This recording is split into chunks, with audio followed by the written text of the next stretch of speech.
The average American household spent 11.5% of its income on food in 1973. By 2024, that number had dropped to 6.5%. The food got cheaper. The cooking disappeared.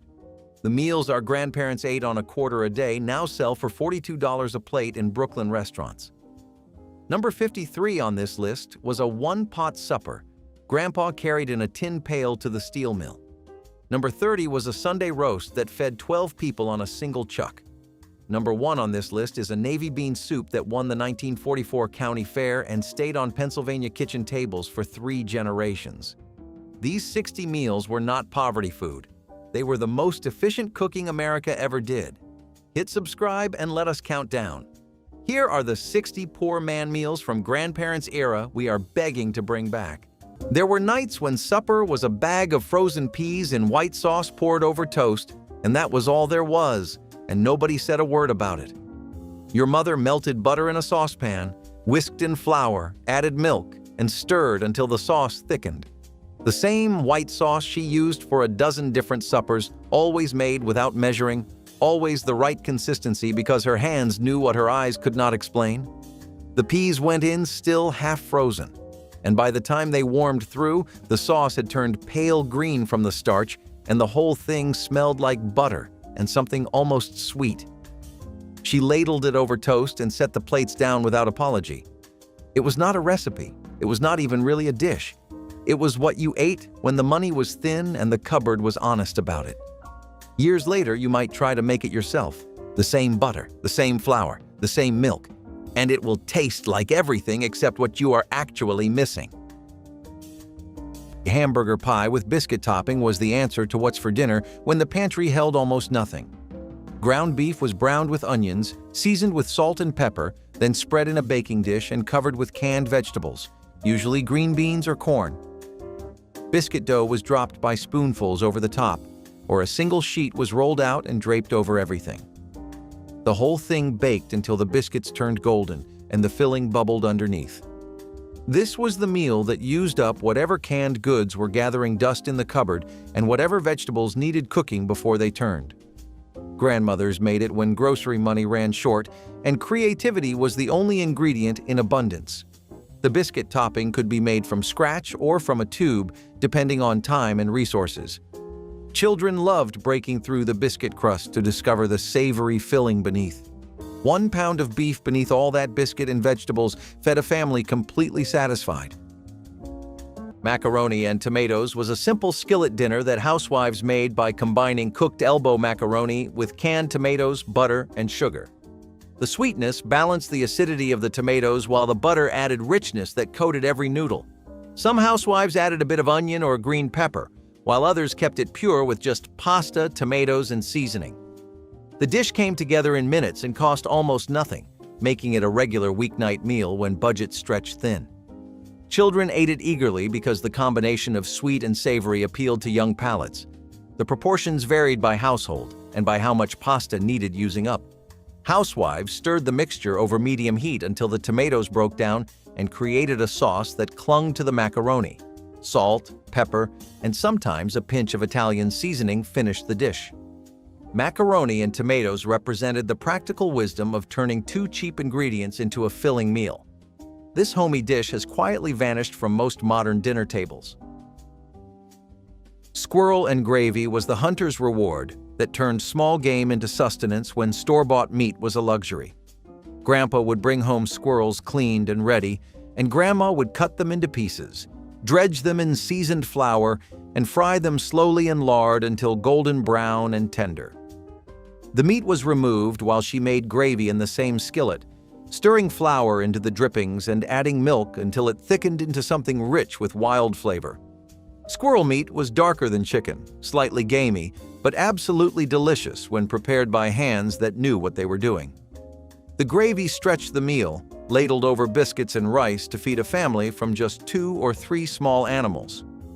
This dish appeared throughout fall and winter when squirrels were fat and plentiful in the hickory groves. No recipe existed because none was needed. Countrywomen knew how to fry meat and make gravy the way they knew how to breathe. It was survival cooking elevated to something genuinely delicious. The can made a sound when you opened it, a wet, sucking pop followed by a dense block of pinkish-brown hash sliding into the hot skillet like it had somewhere to be.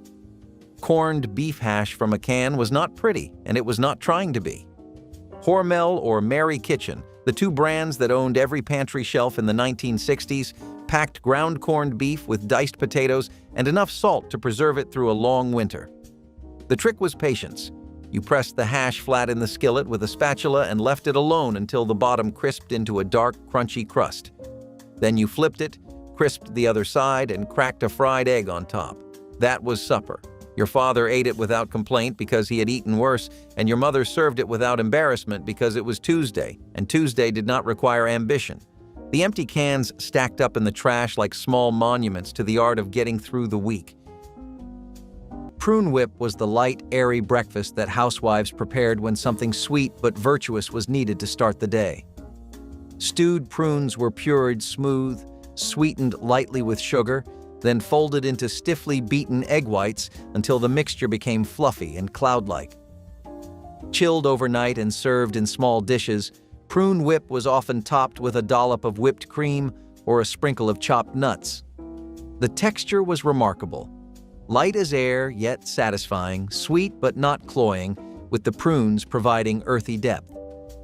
Housewives favored this dish because prunes were considered healthful, keeping digestion regular, while the preparation felt elegant enough for company. Children sometimes needed convincing, but the whipped texture often won them over. No recipe was written because success depended on beating whites to proper peaks and folding gently enough to preserve the air that made the dish special. Cream cheese and sliced green olives on white bread was the sandwich of the bridge club, the ladies' luncheon, the church social where food appeared on plates you weren't supposed to stack. Philadelphia cream cheese spread thick on crustless bread, manzanilla olives from a small jar cut into triangles. It was everywhere from the 1940s through the 70s, appearing in Methodist church cookbooks and junior league collections with the frequency of a staple. The olive brine cut the cream cheese richness in exactly the right way. Oscar Mayer discontinued its olive loaf in the early 2000s, removing the last commercial version of this flavor combination from grocery counters. The homemade version outlasted it, but not by much. The bridge clubs disbanded, the church socials shrank. The women who made these sandwiches were gone. Their recipe card said only cream cheese, olives, white bread. They assumed you knew the rest. If bread pudding fed a crowd without fuss, oatmeal lace cookies were the kind that made people stop mid-conversation and look at what they were holding. Nothing like a regular oatmeal cookie. Rolled paper-thin from oats, butter, brown sugar, and a little flour, they spread flat and baked into caramelized wafers barely 1/8 of an inch thick, almost transparent at the edges. They shattered when you bit them and left a faint film of caramel on your fingers. You baked 2 to a sheet because they spread so far, and you had to lift them while still warm. Wait too long and they snapped. A church social staple through the 1930s and 40s, the kind that went on the good plate next to the good china. Snowdrift shortening spread versions through community cookbooks across the country. She made dozens every December, stored between sheets of waxed paper, and rationed them. You were never allowed more than 2 at a time. She knew exactly how many were left. If bread pudding fed a crowd without fuss, oatmeal lace cookies were the kind that made people stop mid-conversation and look at what they were holding. Nothing like a regular oatmeal cookie. Rolled paper-thin from oats, butter, brown sugar, and a little flour, they spread flat and baked into caramelized wafers barely 1/8 of an inch thick, almost transparent at the edges. They shattered when you bit them and left a faint film of caramel on your fingers. You baked 2 to a sheet because they spread so far, and you had to lift them while still warm. Wait too long and they snapped. A church social staple through the 1930s and 40s, the kind that went on the good plate next to the good china. Snowdrift shortening spread versions through community cookbooks across the country. She made dozens every December, stored between sheets of waxed paper, and rationed them. You were never allowed more than 2 at a time. She knew exactly how many were left. Fried cornmeal mush was a breakfast housewives made from the simplest ingredients: cooking cornmeal in water until thick, then chilling it overnight before slicing and frying.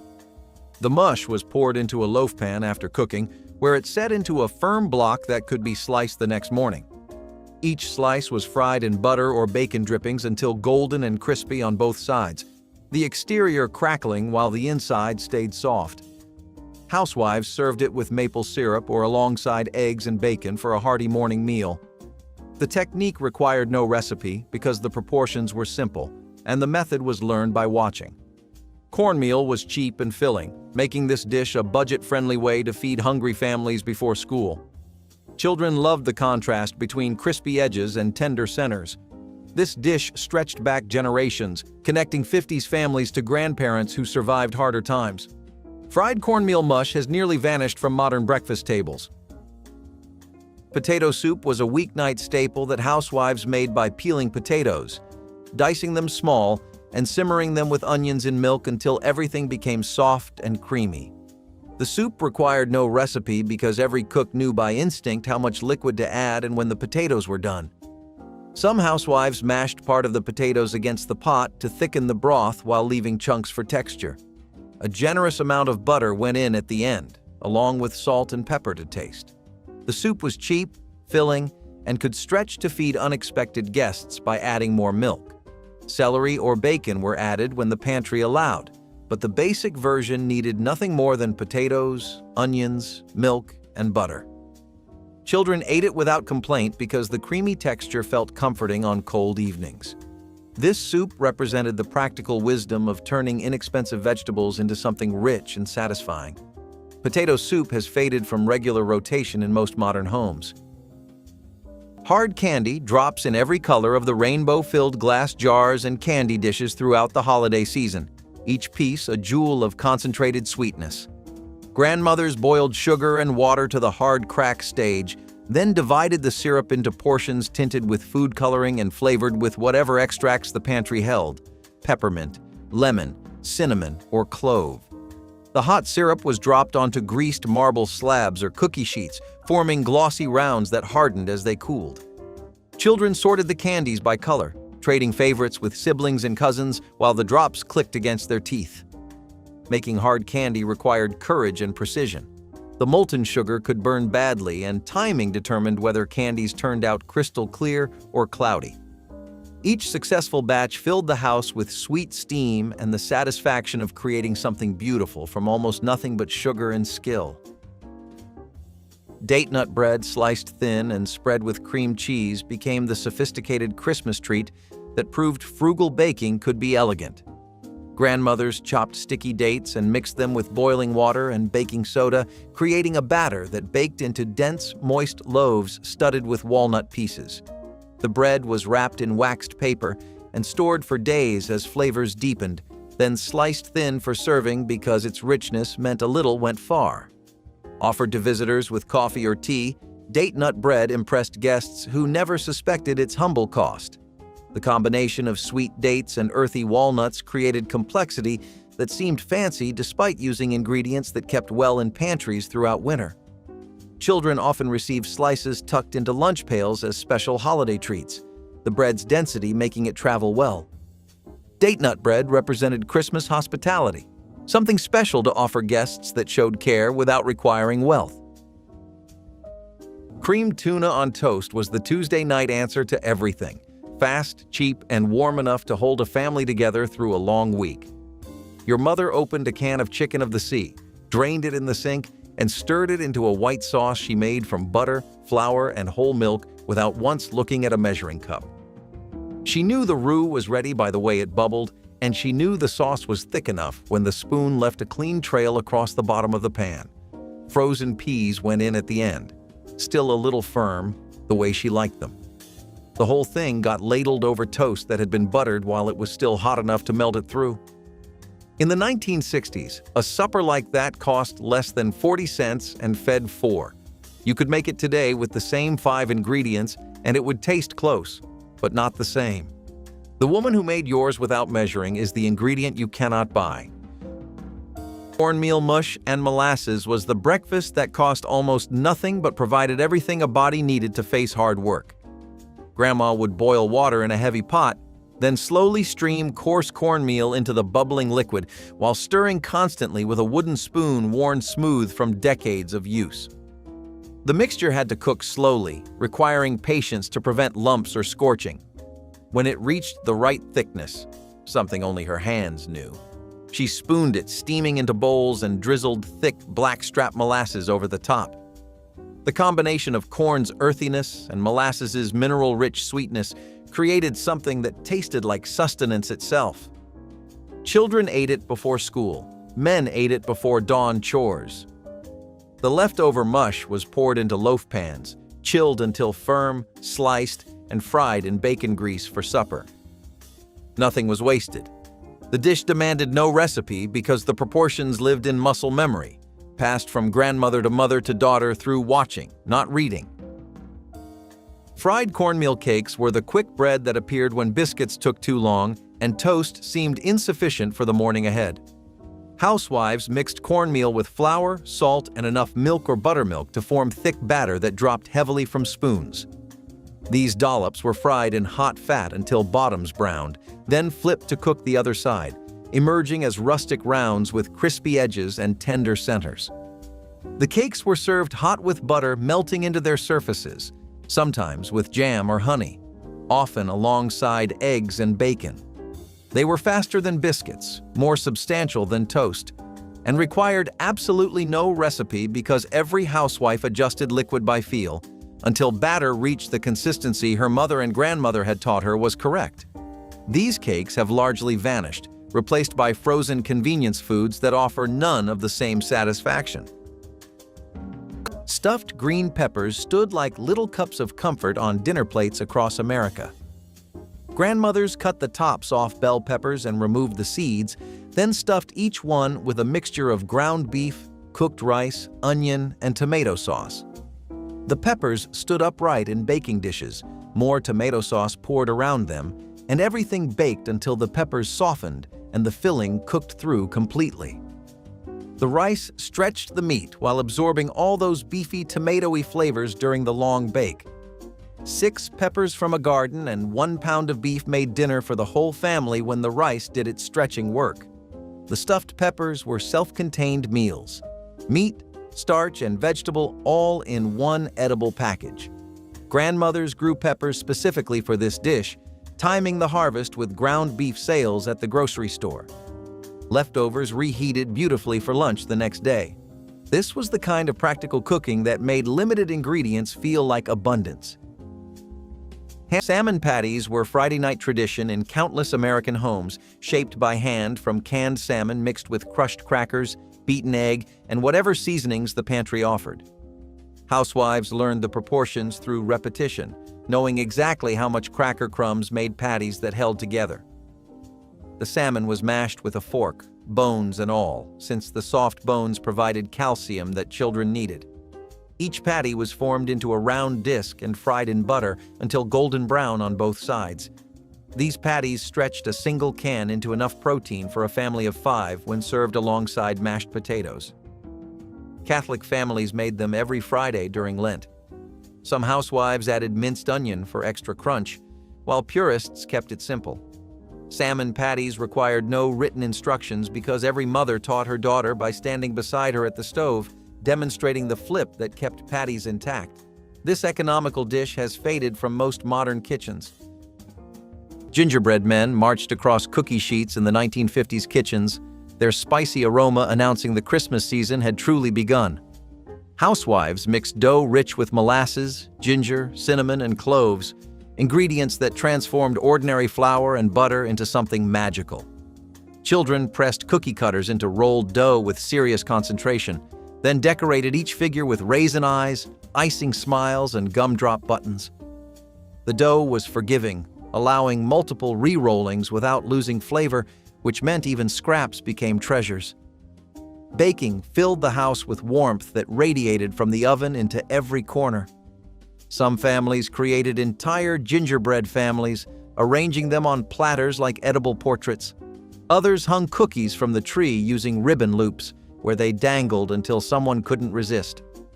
Gingerbread required patience to cool before decorating, teaching children that good things came to those who waited.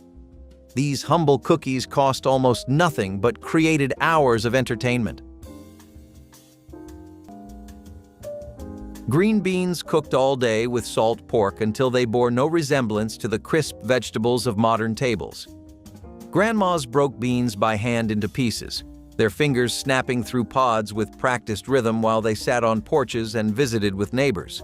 The beans went into pots with water and a chunk of salt pork or ham hock, then simmered for hours until they turned olive-colored and silky soft. The cooking liquid became a broth so flavorful that families spooned it into cups or soaked it up with cornbread. Some grandmas added new potatoes to the pot, letting them absorb the porky essence as they cooked. These weren't al dente vegetables. They were comfort food that melted on the tongue and satisfied in ways that quick-cooked beans never could. The long cooking extracted every bit of flavor from both the beans and the meat, creating something far greater than the simple ingredients suggested. Nobody in the house called it American goulash. It was just the skillet or that macaroni thing or whatever name your family gave the one-pan supper that showed up every other Thursday. Elbow macaroni, ground beef browned with onion, a can of stewed tomatoes, and sometimes a handful of whatever cheese was getting hard in the back of the refrigerator. In New England, they called it American chop suey, though it had nothing to do with anything Chinese. In the Midwest, it was just goulash, though a real Hungarian cook would not have recognized a single thing about it. The secret was the stewed tomatoes. You used Del Monte or Hunt's and you never drained them because that juice was your sauce. The pot sat on the stove and kids served themselves seconds and thirds. Nobody plated it, nobody garnished it, nobody called it a recipe. It was just what you ate on the nights nobody had time to think. If canned hash was Tuesday's surrender, the hot, open-faced sandwich was Thursday's quiet triumph. Leftover roast beef or turkey from the weekend, sliced thin and laid across a piece of white bread on a plate, then smothered in brown gravy hot enough to make the bread go soft all the way through. Mashed potatoes on the side, a scoop of canned corn, and the whole plate steaming like something from a diner counter. In the 1950s and 60s, diners across the Midwest and the South served these as hot plates or hot shots for under $1, the working man's lunch that somehow migrated to the family supper table. The gravy was the key. Your mother made it from drippings when she had them and from a packet of Lorry's or French's when she did not, and either way, it turned stale bread and leftover meat into something that felt deliberate. Nobody called it a recipe because it was not one, it was rescue, yesterday's roast becoming tonight's meal. The French bread pizza sandwich, called a stromboli in Indiana, called nothing in dozens of Midwestern kitchens that made it without naming it, lived at the crossroads of the home pizza craze and the Italian sub-tradition in the 1970s. Nazareno Romano had created the original rolled stromboli in 1950 in Essington, Pennsylvania. What arrived in Midwestern home kitchens was simpler. Italian or French bread sliced lengthwise, pizza sauce from a jar, browned Italian sausage, mozzarella from a block, everything under the broiler until the cheese bubbled and the kitchen smelled like a pizza restaurant. Ground sausage at Nick's English Hut in Bloomington, Indiana, became so well known that alumni still talk about it decades later, and the home version followed. It faded when frozen pizza got cheap enough that making it yourself felt unnecessary, and a generation stopped pulling it from the oven with their own hands. Skillet cornbread with cracklings and green onions was the elevated version saved for when something special was called for. Grandma stirred pork cracklings and chopped green onions directly into her cornbread batter, adding bursts of savory richness throughout. The cracklings provided chewy pockets of pork flavor, while the onions added freshness that plain cornbread lacked. Everything baked in the same screaming hot cast iron skillet, creating that essential crispy bottom crust. This version appeared when company was coming, or when the garden produced its first spring onions after winter's wait. The proportions changed based on what Grandma had available. More cracklings after hog killing, fewer when supplies ran low. She never wrote anything down because the recipe lived in her hands, adjusting automatically to whatever ingredients appeared. This cornbread was meant to be eaten hot, spread with butter, served alongside beans or greens as the centerpiece of simple meals made extraordinary through care and experience. The smell of ring bologna frying in a cast-iron skillet with sliced potatoes and onions. That is a smell that belongs to a very specific kind of childhood. And if you recognize it, you know exactly where you came from. Ring bologna was a smoked, coarse-ground sausage sold in a horseshoe-shaped loop at the butcher counter or the cold case of any grocery store in Pennsylvania Dutch country, across the Midwest, and through the Upper Plains states. Your mother sliced it into thick rounds, scored the edges so they would not curl, and fried them alongside potatoes that had been cut thin enough to crisp in the rendered fat. Onions went in last, just long enough to soften. The whole supper came out of one pan, cost under $1, and fed the family with nothing left over. Eckrich and Usinger's were the brands most families reached for, though in rural areas the ring came from a local smokehouse and tasted like nowhere else. You either grew up on ring bologna suppers or you have never heard of them. Prune whip had powerful friends. President Eisenhower called it one of his favorite desserts. Eleanor Roosevelt served it to White House guests as a deliberate act of solidarity with households that couldn't afford anything else. The recipe first appeared in a Pennsylvania newspaper in 1879 and entered the 1918 Fanny Farmer cookbook during the First World War. During the Depression, prunes, cheap, shelf-stable, naturally sweet, could do the work of rationed sugar. Egg whites whipped to stiff peaks, prune puree folded in, a little sugar, served cold from the icebox. What you got was a mousse, airy and dark and faintly fruity, nothing like the ingredient that went into it. Prune growers began marketing the fruit as a health remedy in the 1920s, and the jokes that followed killed the dish. Something that fed depression families and sat on the president's table vanished into punchlines. Nobody makes it now. That's what a bad reputation can do to something genuinely good. It was not chicken, and it never had been.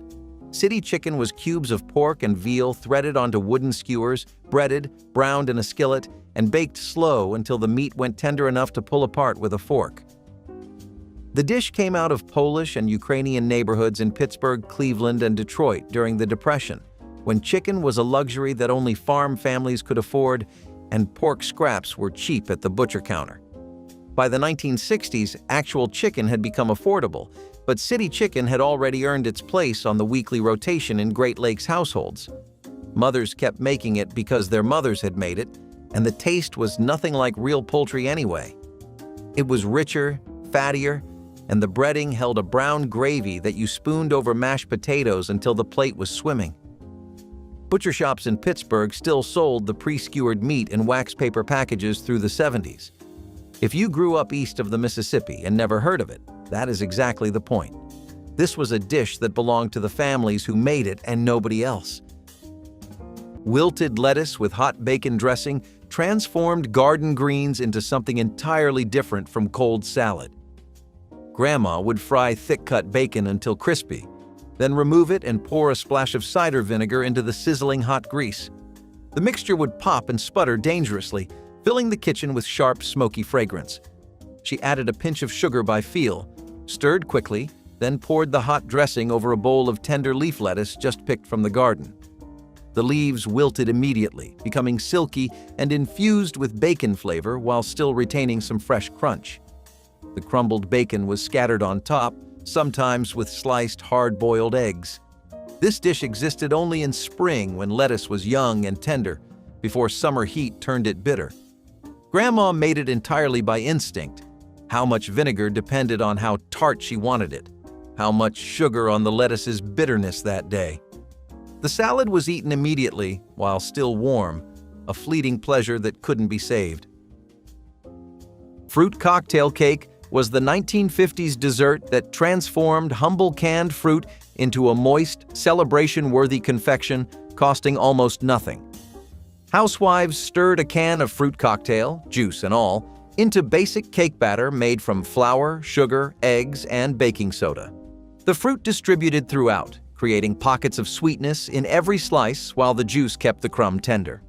Brown sugar and coconut were sometimes sprinkled on top before baking, caramelizing into a crunchy crown.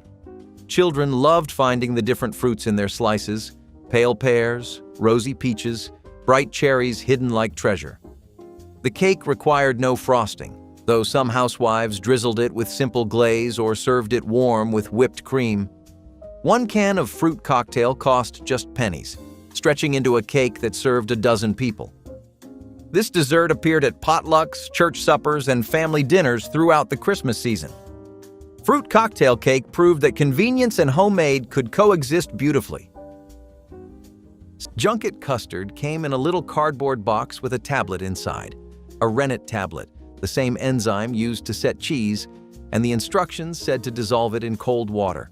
Warm the milk to exactly 100 degrees, combine them, and do nothing. No oven, no stirring. Just leave it on the counter for 10 minutes, and it would set itself into a silky, barely sweet custard that trembled when you moved the bowl. Cursors Hansen's Laboratory, a Danish company, had been selling rennet tablets in the United States since 1886, each box packaged with a recipe. Children were served junket when they were sick because it was gentle. Adults ate it because they liked it, nutmeg on top, or vanilla, or a spoonful of jam, quivering on the spoon like something between silk and water. By the 1970s, Jell-O had taken over and junket had quietly left the pantry. Most people now would have no idea what you meant if you mentioned it. A rennet tablet, in milk, set on the counter for dessert. Peanut brittle stretched a handful of nuts into a candy that could fill an entire tin and last through New Year's. Grandmothers boiled sugar and corn syrup, or sometimes just sugar and water, until it reached the hard crack stage, then stirred in raw peanuts and a pinch of baking soda that made the mixture foam and created that signature honeycomb texture. Poured quickly onto greased cookie sheets, the hot candy spread thin and shattered into irregular shards once cooled. The brittle was packed into tins lined with waxed paper, given as gifts to neighbors, and set out for visitors throughout the season. Children learned to recognize the sound of the candy thermometer clinking against the pot, knowing that magical moment when molten sugar would transform into something crisp and golden. Making brittle required precision and courage. One wrong moment could mean burned sugar or disappointingly soft candy. Candy cane cookies curled across baking sheets like edible walking sticks, their red and white stripes announcing Christmas had arrived in 1950s kitchens. Mothers divided simple sugar cookie dough in half, tinting one portion with red food coloring while leaving the other white. Children helped roll each color into thin ropes, then twisted them together before shaping into curved canes. The process was messy, but results looked like they came from a professional bakery. Baking transformed the soft dough into crisp, peppermint-scented treats that shattered between teeth. Some housewives added peppermint extract to enhance the illusion. These cookies were packed into tins for teachers, displayed on platters at parties, and hung from tree branches as ornaments. The ingredients cost almost nothing, yet the visual impact rivaled expensive store-bought treats. Kids begged to help with the twisting, their small fingers perfect for delicate work. Candy cane cookies proved that patience and creativity could transform ordinary dough into magic. Poke salad was wild greens that grandmas gathered from ditches and field edges every spring. The young shoots were picked before they grew too tall, when their leaves were tender enough to eat after proper cooking. Grandmas knew which plants were safe. The knowledge passed down through generations who understood that improper preparation could make you sick. The greens were boiled in several changes of water to remove bitterness and any toxins, then drained and fried in bacon grease with scrambled eggs mixed in. Some families ate poke salad as a main dish with cornbread, while others served it as a side alongside other spring vegetables.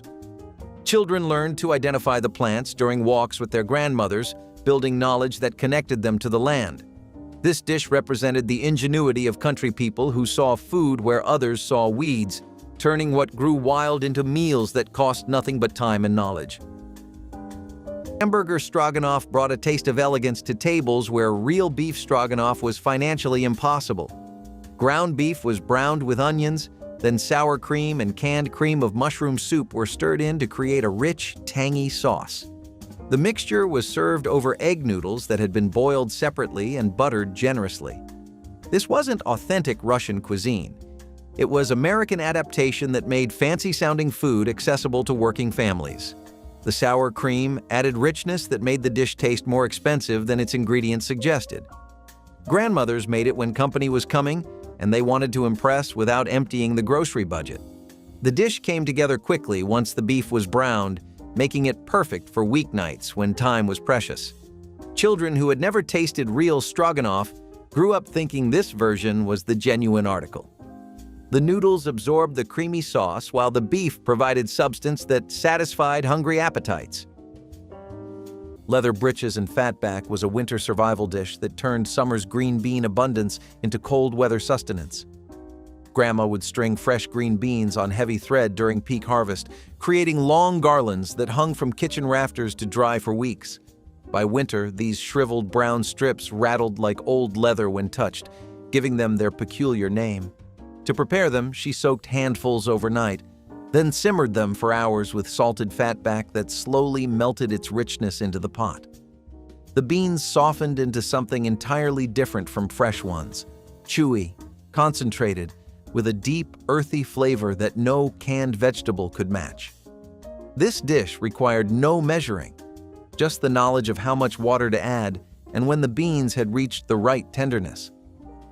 Families relied on leather breeches when snow-covered gardens, and fresh vegetables existed only in memory.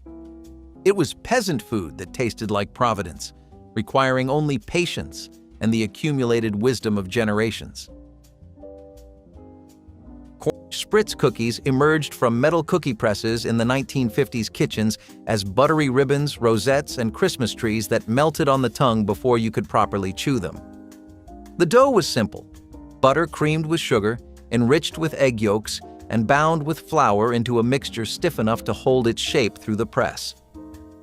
Children watched mesmerized as mothers loaded the cylinder, attached festive disc shapes, and squeezed perfect cookies onto sheets. The pressing required strength and technique that housewives perfected over years of practice. Food coloring transformed portions of dough into red and green versions, while others were left golden and sprinkled with colored sugar. These cookies kept for weeks in tins, making them ideal for holiday entertaining. The texture was impossibly delicate, crisp yet tender, substantial yet ethereal. Spritz cookies proved that simple ingredients and the right equipment could produce results rivaling any bakery. Kids counted how many they could eat before anyone noticed. Popcorn balls were the Christmas confection that turned a penny's worth of kernels into sparkling holiday magic. During the Depression and lean war years, families would pop corn over wood stoves, then coat the fluffy white puffs in homemade syrup made from sugar, molasses, or even sorghum boiled to the soft ball stage. Children gathered around kitchen tables, their hands buttered to prevent sticking, shaping the warm, sticky mixture into perfect spheres while the syrup was still pliable. Some families tinted their syrup with red or green food coloring when they could afford it, creating festive ornaments that doubled as treats. The balls were wrapped in waxed paper and hung on Christmas trees, or piled in bowls for visitors, offering both decoration and dessert in one thrifty package. For children who might receive little else, a popcorn ball represented holiday abundance, something sweet, something special, something made with love and almost nothing else. Before anyone tasted it, they argued it couldn't be done. Apple pie without apples. 36 Ritz crackers, not crushed but broken rough, went into an unbaked crust with 2 cups of water, sugar, cream of tartar, and a squeeze of lemon. The cream of tartar was the trick. It reacted with the sugar syrup in the oven heat and produced a faintly fruity tang that the brain, primed by cinnamon and the fluted crust, read as apple. Nabisco printed the recipe on Ritz cracker boxes from the 1930s through the early 1990s, 3 generations of American households stretching a pantry into a holiday dessert. People who tried it skeptical came back for seconds. People who grew up on it defended it. People who never heard of it tend to stare at the recipe like it's a conjuring trick. It was. The Depression turned ordinary women into conjurers, and the pantry held more magic than anyone admitted. The patty melt disappeared so quietly from home kitchens that nobody noticed it was gone until they looked at a diner menu and felt something like grief. It wasn't a hamburger, and it wasn't a grilled cheese. It was the thing in between, which is exactly why it worked. Ground beef pressed into an oval patty on cast iron, then slid onto dark rye with Swiss and caramelized onions that had been going in butter for 20 minutes before the meat touched the pan. The whole thing went back on the griddle, pressed under something heavy, pulled when the bread was dark gold and the cheese surrendered. Patty melts appeared at Tiny Nailor's Drive-In in Los Angeles around 1950 and spread through diner culture over 2 decades, arriving in suburban kitchens by the early 1970s. The rye was the key. That slight sourness cutting through the fat of the beef and the sweetness of the onions. The ones that remember how to make it right are getting harder to find. Molasses taffy pulls turned Christmas Eve into a family event that cost almost nothing but created memories worth everything. Families would boil molasses with a bit of butter and vinegar until it reached the right consistency, then pour the hot candy onto buttered platters to cool. Once it was cool enough to handle, everyone gathered, children and adults alike, pulling and stretching the dark amber ropes until they turned golden and glossy from the air worked into them. The pulling itself was the entertainment, with laughter filling kitchens as sticky fingers worked the taffy into long ribbons that were twisted and snipped into bite-sized pieces. Wrapped in waxed paper scraps, these candies filled jars and tins throughout the holiday season. The tradition required nothing but time, togetherness, and a pot of cheap molasses, ingredients every family could afford even when money was scarce and presents were few. Fried green tomatoes rescued fruit that wouldn't ripen before frost claimed the garden. Grandmas sliced the firm green tomatoes thick, dredging them in cornmeal seasoned with salt and pepper, or sometimes in flour when cornmeal ran low. The slices went into hot bacon grease or lard, frying until the coating turned golden and crispy, while the tomato inside softened just slightly. The tartness of unripe fruit balanced against the richness of the fried coating, creating something that tasted nothing like ripe tomatoes but was equally delicious in its own way. These appeared at breakfast alongside eggs and bacon, at supper as a vegetable side, or eaten standing at the stove as a cook's reward. The dish used tomatoes that would otherwise be lost to cold weather, embodying the country philosophy of wasting nothing from the garden. Children learned to appreciate the tang that marked the end of summer and the approaching change of seasons. Fried mush was yesterday's cornmeal porridge transformed into this morning's crispy breakfast through the simple alchemy of a hot skillet and patience. Leftover cornmeal mush was poured into loaf pans the night before, chilled until firm enough to slice into thick rectangles that held their shape. In the morning, housewives heated bacon drippings or butter until shimmering, then laid the cold slices into the fat where they sizzled and popped. Each piece was fried until the exterior turned golden brown and crackling, while the inside stayed soft and creamy. Served with maple syrup, sorghum, or molasses drizzled over the top, fried mush delivered both crunch and comfort in every bite. The dish wasted nothing. Porridge that might otherwise grow stale found new purpose. Children gathered at the table eager for these crispy rectangles that felt like a treat, despite costing almost nothing to make. Housewives needed no recipe because the technique was pure intuition, knowing by sound and smell when each side was properly browned. Mimi's tomato soup cake was an odd one. It used canned stuff like Campbell's tomato soup, which was thriving in the Depression since that whole period really helped put canned products on the map. It also used other things like replacing dairy in the recipe with other substitutes. Despite what you might think, it actually tasted nothing like tomato soup. It was more along the lines of a spice cake, and if I were to make you imagine the flavors, I'd say a good place to start is to picture a mix of cinnamon, nutmeg, and cloves kind of overtaking the general flavor, but having a dense and impactful kick in their aftertaste. You'd be surprised how many relief organizations like the Red Cross distributed this around too, though I'm still not really sure who Mimi was supposed to be. If you still remember, a while ago I mentioned how much love canned fruits had been receiving both as a concept and a practical part of everyday life. They even became something of a lifeline during the Depression because they were some of the most popularly distributed items you could get from government relief efforts or organizations. As a result, people started making dishes that made full use of all kinds of salads. Things like frozen fruit salads used all the canned fruits available, usually pineapples, oranges, cherries, or something like bananas, and then mixed them with mayonnaise or cream, eventually freezing them in molds in the final step. If available, a bit of sugar and marshmallow was also used for extra sweetness, but I wouldn't rely on most homes to have marshmallows back then. Anyway, this was a cheap and easy salad you could prepare in bulk that also gave the family a shot of some much-needed nutrition. When family budgets tightened dramatically during the Depression, barley, once considered animal feed, stepped onto American dinner tables as an affordable, nourishing staple.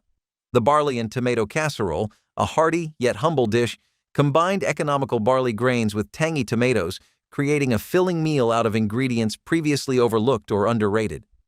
Home cooks showcased remarkable resourcefulness by swapping out expensive meats with barley's chewy, filling texture, enhanced by canned or fresh garden tomatoes simmered into flavorful sauces.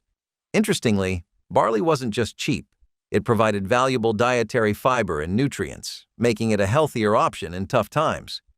If tomatoes ran short, resourceful cooks substituted home-canned tomato juice or even diluted ketchup, highlighting creativity under pressure. Though admittedly, the ketchup option probably raised some skeptical eyebrows at potluck dinners. While barley may not have won culinary glamour points, it earned respect as a sturdy and reliable pantry staple, helping households avoid hunger when pricier grains were beyond reach. This casserole's presence at community gatherings represented more than just sustenance. It symbolized the era's determination to stretch ingredients creatively without sacrificing nourishment or taste. In the biting cold of the Great Depression, staying warm outdoors was a necessity. Families with limited resources couldn't afford heavy winter coats, so they got creative. One surprisingly effective solution was newspaper. Slipping sheets of it inside coats, under shirts, or even between socks and shoes provided an extra layer of insulation that trapped body heat. It was practical, cheap, and easy to find, even if it made crinkling noises with every step. This ingenuity stemmed from the fact that newspapers were widely available, even during tough times. People often saved every issue, not just for reading but for countless uses: insulation, wrapping food, or even patching drafty walls. Nature, too, played a role in this resourcefulness. By mimicking how animals insulate themselves, layering fur or feathers, families used newspaper to create their own version of thermal protection. Outdoor layering also, it highlighted the importance of family. Parents often made sure their kids were properly bundled up before braving the elements, turning layering into an act of care and protection. During the Great Depression, vegetables like carrots and potatoes were kitchen VIPs, not because of glamour, but sheer affordability and availability. The humble yet flavorful carrot and potato bake, a casserole of thinly sliced potatoes combined with brightly grated carrots, became a potluck favorite precisely because it cleverly stretched ingredients without sacrificing nutrition or taste. To keep budgets intact, thrifty cooks relied on simple additions like flour, thickened milk, or leftover broth instead of costly cream, and seasoned it sparingly with homegrown herbs or scraps of onion, turning basic veggies into something delightfully savory. Interestingly, carrots, high in vitamin A, gained popularity during tough economic times, not only because they were cheap, but they also boosted nutrition at a time when balanced diets seemed harder than balancing checkbooks. Potato slices baked tenderly alongside carrots delivered comforting carbs and vital nutrients, creating an unexpectedly hearty dish without meat or expensive dairy.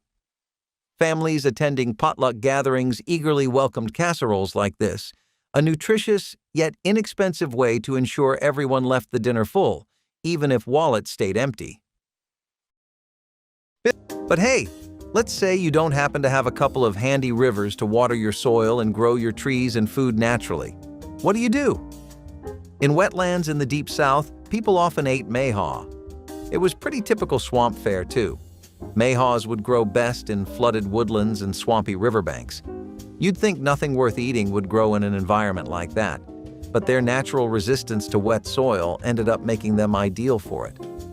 It also meant that they were great for foraging during the Depression because, despite the harsh conditions, These fruits were some tough customers. They would still stay edible. They were resistant to disease. They could still serve in low-quality acidic soil. And when you ate them, you didn't have to just settle for some fruit you picked up from a swamp. You could actually make jelly out of mayhaw, which helped people stretch their supplies and save their strawberry jam for when it really counted. They were low-calorie, so they weren't that good for energy like pawpaw, but they were pretty medicinal. They came in handy in folk remedies for heart health and circulation. The biggest reason people ate these was probably because they came in early spring, and besides, the sigh of the small red fruits ripening was relieving to some. So, about those stews I just talked about. They wouldn't add in just vegetables and potatoes. The entire idea was to not waste even a single thing. That means things outside our modern imagination too. For example, when's the last time you or I have used potato peels? Definitely not in recent memory for me. For people who were alive back then, though, they were literally adding in potato peels to their broths and stews. It was said that they were really good in regards to the amount of fiber they have. Have you ever had a conversation where a gym bro went off on you about micros and macros? You may have heard them mention fiber a lot. While I'm sorry for your wasted time if you've experienced that, I must say, they do have a point too. Fiber helps you be full for much longer and decreases your appetite. People were taking in everything they could to keep their appetites low, really. It's no wonder smoking became such a working-class-related phenomenon during this time in America's history. When winters were unforgiving and fuel was a luxury, communities during the Great Depression found warmth in numbers, literally. Community bonfires became a resourceful way to conserve fuel while providing heat for multiple families at once. These gatherings became the heart of social bonding in hard times. Neighbors pooled whatever they could find, fallen branches, scraps of wood, or anything that could safely burn, to stoke the flames and keep the cold at bay. Nature itself lent a helping hand in this practice. Rural areas, in particular, relied on the bounty of nearby forests for firewood, while urban neighborhoods made use of discarded pallets or lumber from construction sites. Frugality was the driving force. Why light 10 individual fires when one could do the job for an entire street? Families saved precious resources and, in the process, fostered a sense of camaraderie that made the hardships a little easier to bear. Songs were sung, stories were shared, and for a few hours, the biting cold seemed a little less harsh. Today, this collective effort teaches us the power of community in times of need. And let's face it, sharing a fire is way more fun than huddling solo by a space heater. But what science cannot measure is how the skillet carried flavor forward, how your mother's cornbread tasted like her mother's because the pan remembered. If the skillet held memory, the cornbread held identity, and the question of sugar told you exactly where a family stood. Black mothers added a pinch of sugar to their cornbread batter, and this single act separated them from white Southern cooks who insisted real cornbread was never sweet. Bob Jeffries wrote in his soul food cookbook that the line between soul food and Southern food came down to choices like this. The sugar was not much, maybe a tablespoon stirred into cornmeal, buttermilk, and egg before it hit the hot greased skillet. But it softened the grit and gave the crust a faint caramel edge that belonged on a Sunday table. Kids who grew up eating sweetened cornbread could taste the difference at someone else's house. That pinch of sugar was a signature, a line drawn in batter that said, "This kitchen belongs to us." So, mock apple pie was the dawn of what you could call America's first experience with Frankensteining their food. Basically, the idea here was to mimic the taste and texture of a real pie. The actual original thing wasn't something people could really get back then, especially because of how hard it was to come by fresh apples. That was a fruit that America always had to import, and, well, there just wasn't a lot of that happening during this whole time period. Still, you have no idea of the importance of food in keeping morale up. A good meal has led armies to victory, so what can it do for a starving population that just needs a win? Mock apple pie was made entirely out of reasons like this. The filling was made from soda crackers, and they would actually soak in all kinds of liquids from the filling. This would help them take a texture that really felt similar to apples, and when they would combine it even more with warm spices like cinnamon and brown sugar, then it would come closer to the real thing. Pantry staples like these, which were still somewhat available, were really helpful during the Depression. Alaska, on the other hand, was luckier. They had the privilege of being next to bodies of water, so they could actually catch their food hunter-gatherer style and essentially eat for free. Subsistence living became the normal lifestyle that people incorporated into their weekly routines, and one of the best ways to sustain an entire family and take advantage of the bounty of nature was fish and game stews. Any kind of stew would work. It wouldn't really be a proper recipe, and a lot of the time it would just be using whatever hands-on ingredients they could come up with. But hey, it filled everyone's bowl. Rolled oat meatloaf was another way people made do when meat was a rare luxury during the Depression era. The idea was simple. Oats were cheap, filling, and easy to find, so they became the backbone of many loaves when ground beef was scarce. Housewives would combine rolled oats with onion, a little broth or tomato juice, and perhaps an egg if one could be spared, then bake it until firm. The oats took on the flavor of the few seasonings and drippings that were used, giving the illusion of meat even if very little was present. If there was any beef or pork to add, it stretched further thanks to the bulk of the oats. Served with gravy made from pan drippings or even a thin tomato sauce, it could feel hearty enough to pass for the real thing. Many families came to appreciate the flavor and comfort it provided, even without meat. Every black kitchen in the 1960s had a jar near the stove, murky and golden, filled with rendered bacon fat that never got thrown away. Your mother poured fresh drippings through a strainer and let them settle like she was making a deposit at the bank. That grease seasoned everything. Cornbread got a spoonful before the batter hit the skillet. Green beans simmered in it for hours. Eggs fried in it came out with edges so crisp they shattered at the touch of a fork. During the Second World War, the government collected bacon grease from households because the glycerin could be extracted for explosives, and black families who had been saving drippings for generations just shook their heads. A single jar replaced butter, oil, and half the seasonings in the cabinet, turning the cheapest ingredients into meals that tasted rich. Today, chefs charge extra for dishes finished in animal fat. Your mother never charged a cent. She never owned a measuring cup, not because she could not afford one, but because she did not need one. Quince was a Depression-era fruit that didn't have its own success story like most of the fruits we've discussed. They were considered inedible most of the time. That is, until people learned how to cook with them. Once people discovered that they were actually amazing when prepared, public opinion shifted positively. Quinces, eaten in their raw state, are a real challenge. They're extremely hard to bite into, possess a strange tannic flavor that leaves an aftertaste you'd rather forget, and they don't feel good to eat. It's only when you cook them that the diamond hidden beneath all that pale, yellow-hued exterior begins to peek through. Sorry, they're quite yellow, in case you've never seen one. When cooked, though, they actually turn pinkish red, almost like a rose. Not only that, they have hints of all the right flavors. I'm talking tart notes as you bite into it, along with hints of vanilla and an aroma similar to honey. Sounds like a dream, right? It truly was.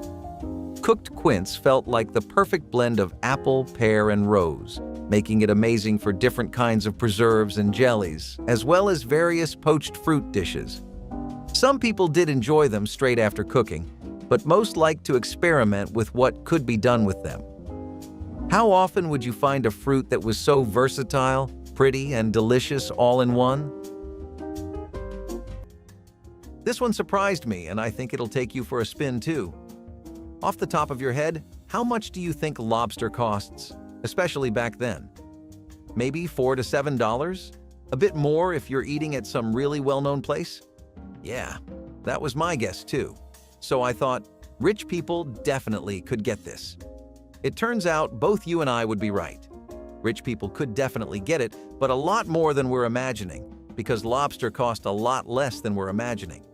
The actual rates for lobster back then were as little as 10 to 20 cents in coastal areas and in cities with no access to seafood, ones that relied on coastal areas to trade with them for it. It cost around $2 to $4. Lobster dishes themselves were still around $2 to $3, which still makes them more expensive than the average person could afford back then, but not enough that the average rich real estate owner couldn't get his hands on some too. Also, lobster was especially cheap in New England, and it was consumed so plentifully there that it became known as poor man's food. Even in New York, elite establishments like the 21 Club and Delmonico's, the ones that only catered to the rich, always served a pretty curated menu of lobster and other seafood. One of the best ways for sustenance during this entire fiasco was easily corn. Cornmeal, in specific, was really helpful for the masses. This is because corn was one of the few crops that America could grow native to its own soil. It was also one of the few crops that was not experiencing massive amounts of failure during harvest. I really can't stress how bad this time was for the land as well, not just the people. The Dust Bowl was something that left all kinds of consequences on the face of the country. Crops seriously were never ever growing.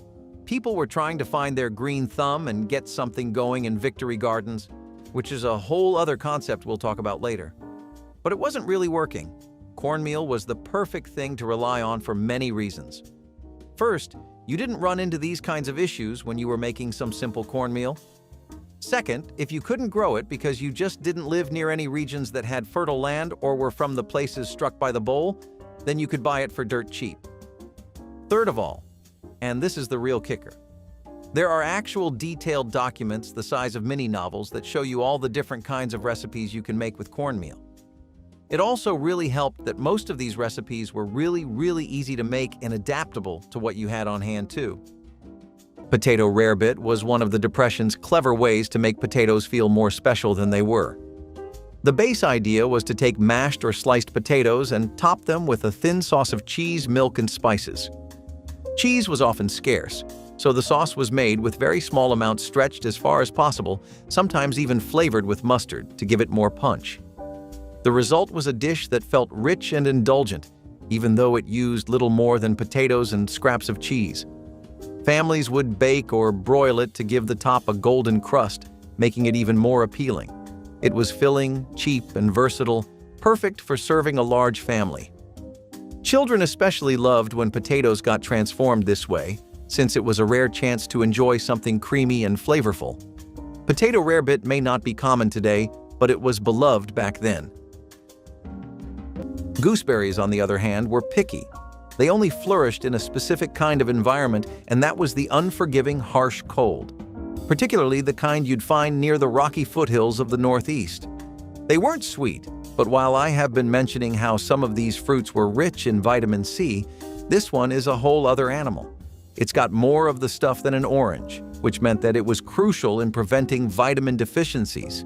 It helped keep your autoimmune system strong. And why was this so important? It was because back in those times, even the tiniest of infections could have killed you, stuff that we'd at best call in sick for or visit the ER for.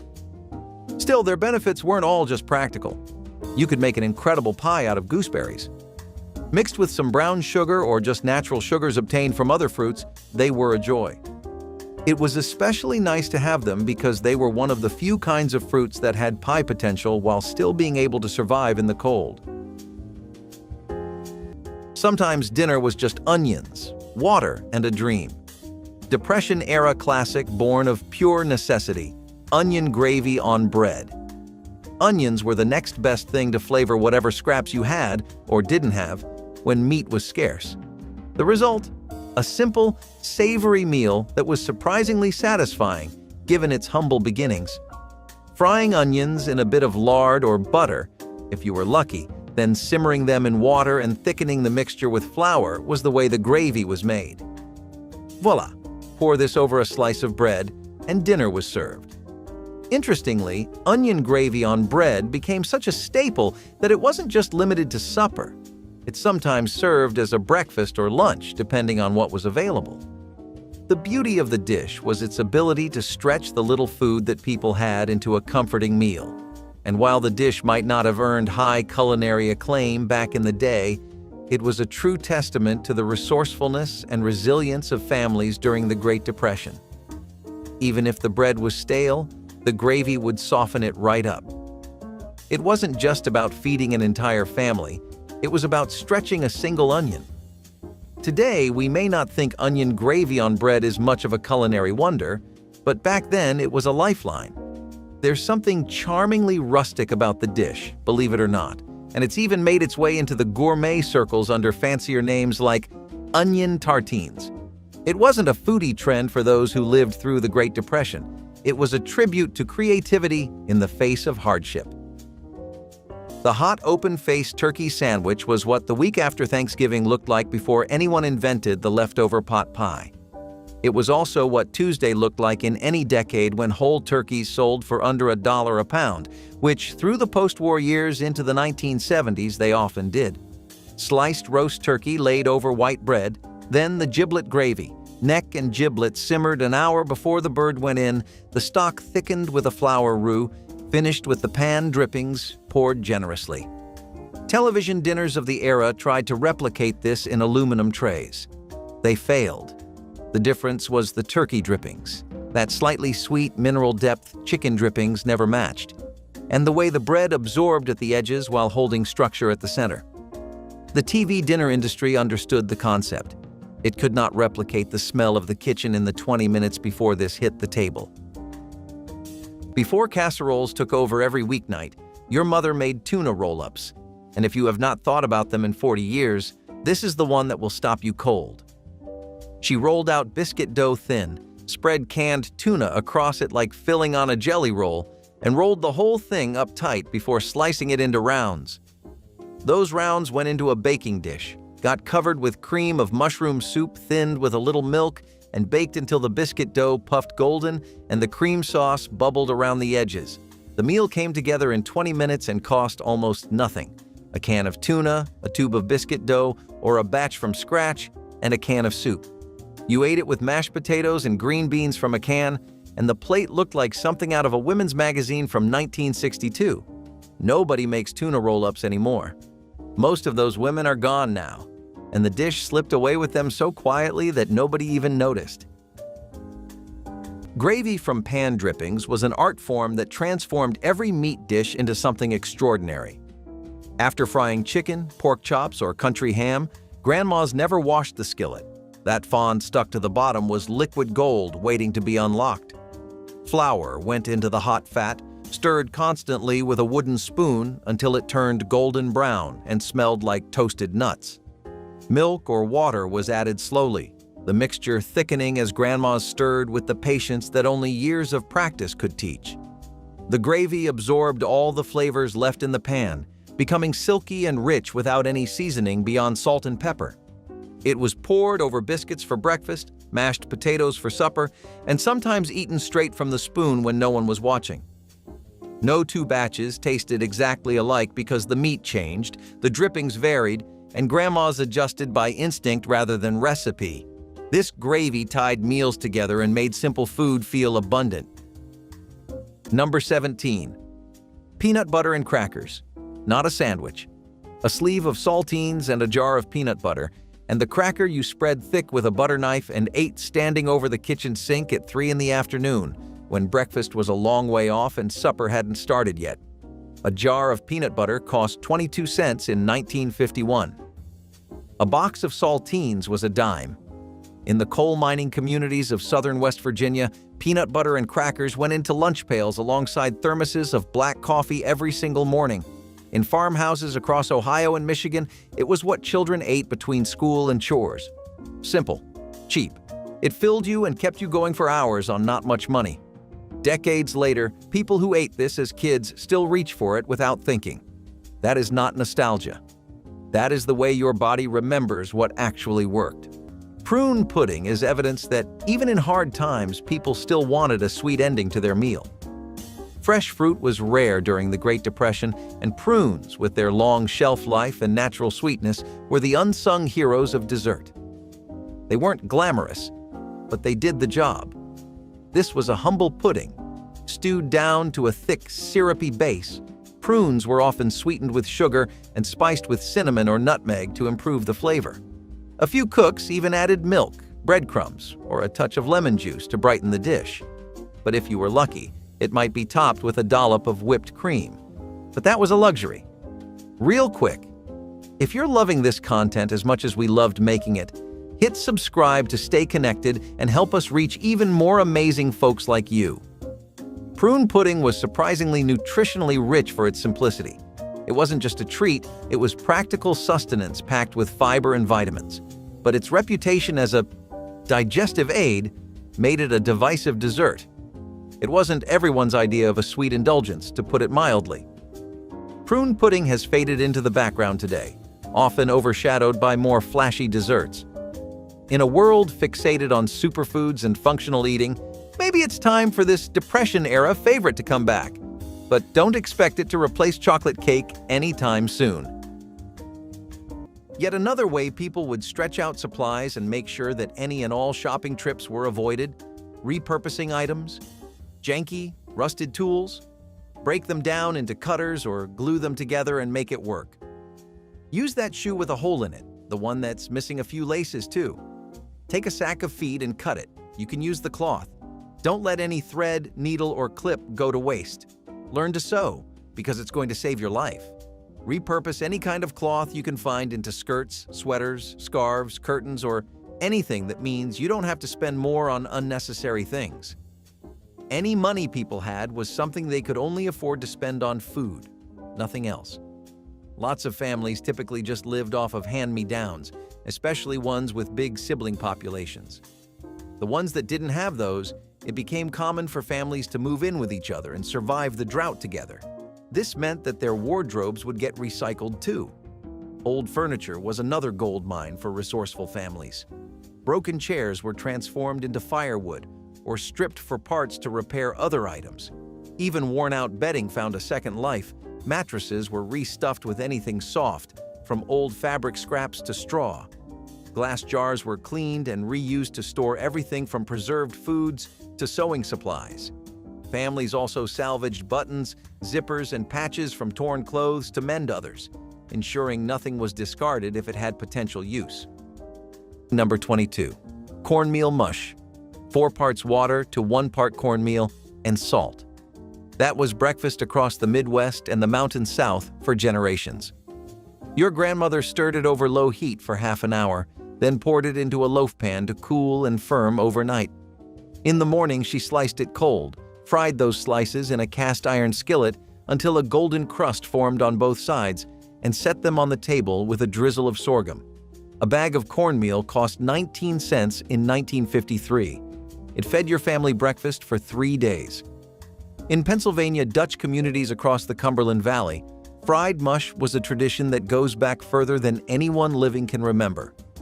In the Appalachian hollows of North Carolina, it was simply called mush and served without ceremony. No one called it polenta. No one put a price on it at a restaurant.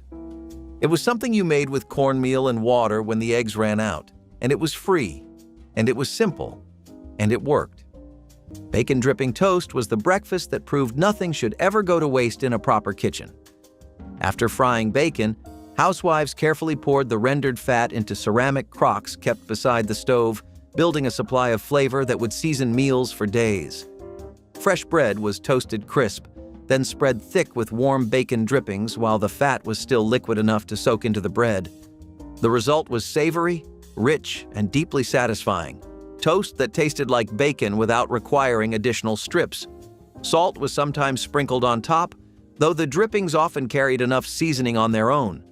Children ate these slices with gusto, unaware they were consuming what thriftier times demanded. The technique required no measurement because housewives spread drippings the same way they spread butter, by feel, by appetite, by what the morning called for. This breakfast has vanished partly from changing health concerns and partly because few kitchens still maintain dripping crocks. With a simple pot and a little seasoning, this one-dish meal fed entire families with ease. It was the kind of food that tasted even better the next day, reheated on the stove after a long shift or a day at school. Comfort food without the price tag. Beef bourguignon is a cornerstone from Burgundy, involving marinated and slow-cooked beef chunks, typically tougher cuts like chuck, bathed in red wine, usually Burgundy, to tenderize the meat over several hours. This hearty stew is fortified with onions, garlic, and carrots, and enhanced with sautéed mushrooms and crisp lardons. Historically, this method likely evolved as a means to tenderize and enrich less desirable cuts of meat. The stew develops a rich, deep umami flavor from the Maillard reaction, which occurs as the beef browns, and the complex flavors intensify as the wine slowly melds with the herbs and vegetables. The slow cooking process not only enriches the stew's flavor, but also fills the kitchen with an inviting aromatic warmth, making beef bourguignon synonymous with comforting, rich French culinary tradition. Lazy Daisy cake showed up in so many community cookbooks through the 1930s that food historian Anne Byrne found 7 nearly identical versions in a single collection, all tracing to snowdrift, shortening advertisements, and newspaper columns that women clipped and traded and tucked into recipe boxes for 2 generations. The cake was a simple oatmeal butter cake baked in a square pan. The frosting was the thing. Brown sugar, butter, cream, and shredded coconut spread raw across the warm cake straight from the oven, then slid under the broiler for 30 seconds. Not a minute, never a minute, because it went from golden to scorched in the time it took to look away. What came out was a caramelized coconut crust over a soft oat cake, warm and served straight from the pan. You've probably never had it. Your great-grandmother made it at least twice a month and thought nothing of it. The recipes that felt ordinary to the people who made them are always the hardest ones to get back. Johnny cakes were the cornmeal pancakes that connected 1950s breakfast tables to colonial American kitchens through an unbroken chain of women who never wrote down measurements. Housewives mixed cornmeal with salt, sometimes adding a touch of sugar, then stirred in just enough boiling water or milk to create batter that held together without being stiff. Spoonfuls were dropped onto greased griddles, pressed flat, and cooked until edges browned and surfaces dried enough to flip. The cakes emerged crispy outside, dense and corny inside, nothing like the fluffy wheat pancakes that would later dominate American breakfasts.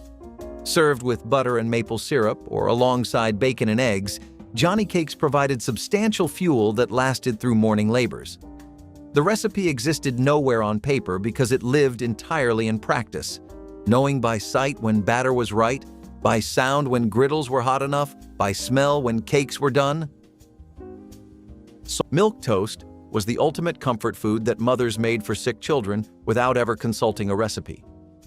This simple dish required nothing more than toasted bread torn into pieces and placed in a bowl, then covered with warm milk, a pat of butter, and a sprinkle of sugar or salt. The bread softened into something between soup and cereal, easy to digest and gentle on upset stomachs. Housewives learned this from their own mothers during childhood illnesses, and the technique never needed writing down. The warm milk soothed sore throats, while the butter added richness that made medicine go down easier. Doctors recommended milk toast for patients recovering from surgery throughout the decade. Children who grew up eating it during measles remembered the taste decades later as pure maternal love in a bowl. The dish cost almost nothing and used ingredients every kitchen stocked. Today, milk toast has vanished from American tables, replaced by canned soups that lack the personal touch. Yet another aspect of French culture that America as a country could never do away with, even in times as harsh and frugal as the Depression, was brie cheese. This was a really special kind of cheese because it had this incredibly soft texture with a rich, creamy interior and a bloomy rind that made it top dog in the cheese world. Everyone was singing the praises of brie cheese and how it was yet another culinary goldmine discovered by the French, forever enriching the food scene globally. Imported French brie was around 30 to 50 cents per pound, and popular brands from regions known for their cheesemaking like Brie de Meaux and Brie de Melun were even more expensive. You could expect prices to go up to $1 or $2 for a pound, but if you wanted genuine, authentic brie cheese, and I mean the real stuff, absolute genuine article, then you'd have to go to novelty shops that specialize in cheese. High-end grocery stores were one thing, but they were still buying in bulk and from people that were mass-producing cheese to make a pretty penny. They didn't have the love of the game that specialty shops did. The cheese they would sell would be genuinely some of the best cheese you could find in terms of imports. Tomato custard casserole turned two everyday items, canned tomatoes and eggs, into a richly flavored dinner that captured the resourcefulness of the 1960s. The eggs were whisked with milk and a pinch of sugar before being poured over chopped tomatoes and breadcrumbs, then baked until the custard set and the top turned slightly caramelized. This casserole provided protein, vitamins, and comfort all in one dish without requiring expensive meats or elaborate preparation. Many families served it with buttered toast or a simple green salad, letting the natural acidity of the tomatoes balance the creamy custard. The recipe became a reliable weeknight option because it used inexpensive pantry staples that were always on hand. Its smooth texture and gentle sweetness made it appealing to children, while adults appreciated the subtle complexity that developed as the tomatoes baked. This unassuming casserole is a testament to how mid-century cooks could transform basic ingredients into something hearty, nourishing, and surprisingly elegant with little more than patience and a hot oven. Porcupine meatballs got their name from the rice that poked out like quills after cooking. Ground beef was mixed with uncooked rice, egg, onion, and seasonings, then shaped into balls and nestled into baking dishes. Tomato sauce or soup was poured over the top, and everything baked covered until the rice cooked through and the meatballs turned tender. The rice absorbed the tomato liquid as it cooked, swelling and poking through the meat in ways that delighted children and stretched the meal further. 1 pound of beef made a dozen large meatballs when the rice did its work, enough to feed a family with plenty of sauce for sopping with bread. Grandmothers made these when they wanted something playful without extra effort. The dish could simmer on the stovetop or bake in the oven, adapting to whatever else was happening in the kitchen. Children loved naming the funny-looking meatballs, while parents appreciated how far the ingredients stretched. I don't know if you've ever heard of a 3-ingredient cake, but a Pennsylvania Dutch funny cake is exactly that. It was one of the cakes that was known for its thriftiness and resourcefulness. It took next to nothing to make, only needing chocolate or molasses syrup and an unbaked pie crust. If you had any kind of flour or flour substitute and cocoa powder, that would work too. It was a bit of a celebratory dish at that time, since this one actually did take typical baking ingredients, but the result was worth it. It was a great cake to have on a budget, and it lasted a lot of households, giving them sugar rushes when they desperately needed them more than anything else in the day to survive. For the former, it was a lot more common to forage for fresh berries. Scraping and scavenging what you could find, and, if you were lucky, bringing back a pile big enough to share with the family was a common habit of lower-class or working-class families. Berries were just $2 to $4 per pint back then, and they were mostly imported since a lot of places didn't naturally grow berries. This was especially true for people that lived in big, sprawling cities. All those buildings and subways don't really make for prime berry-growing ground after all. It was more common for rich people to still eat these, though, and they didn't have to spend parts of their day trekking through the muck and woods to scavenge for it either. Not only did they eat berries and buy them regularly, they also used to still buy things like maraschino cherries and enjoy other berry-based dishes that called for heavy use of the fruit. Feeling better about that 9 to 5 yet? I know I'm not. Nobody in your mother's kitchen had ever been to Spain, but Spanish rice showed up on the table at least twice a month anyway. A one-skillet supper that required nothing more than ground beef, a green pepper, an onion, a cup of rice, and a can of tomatoes.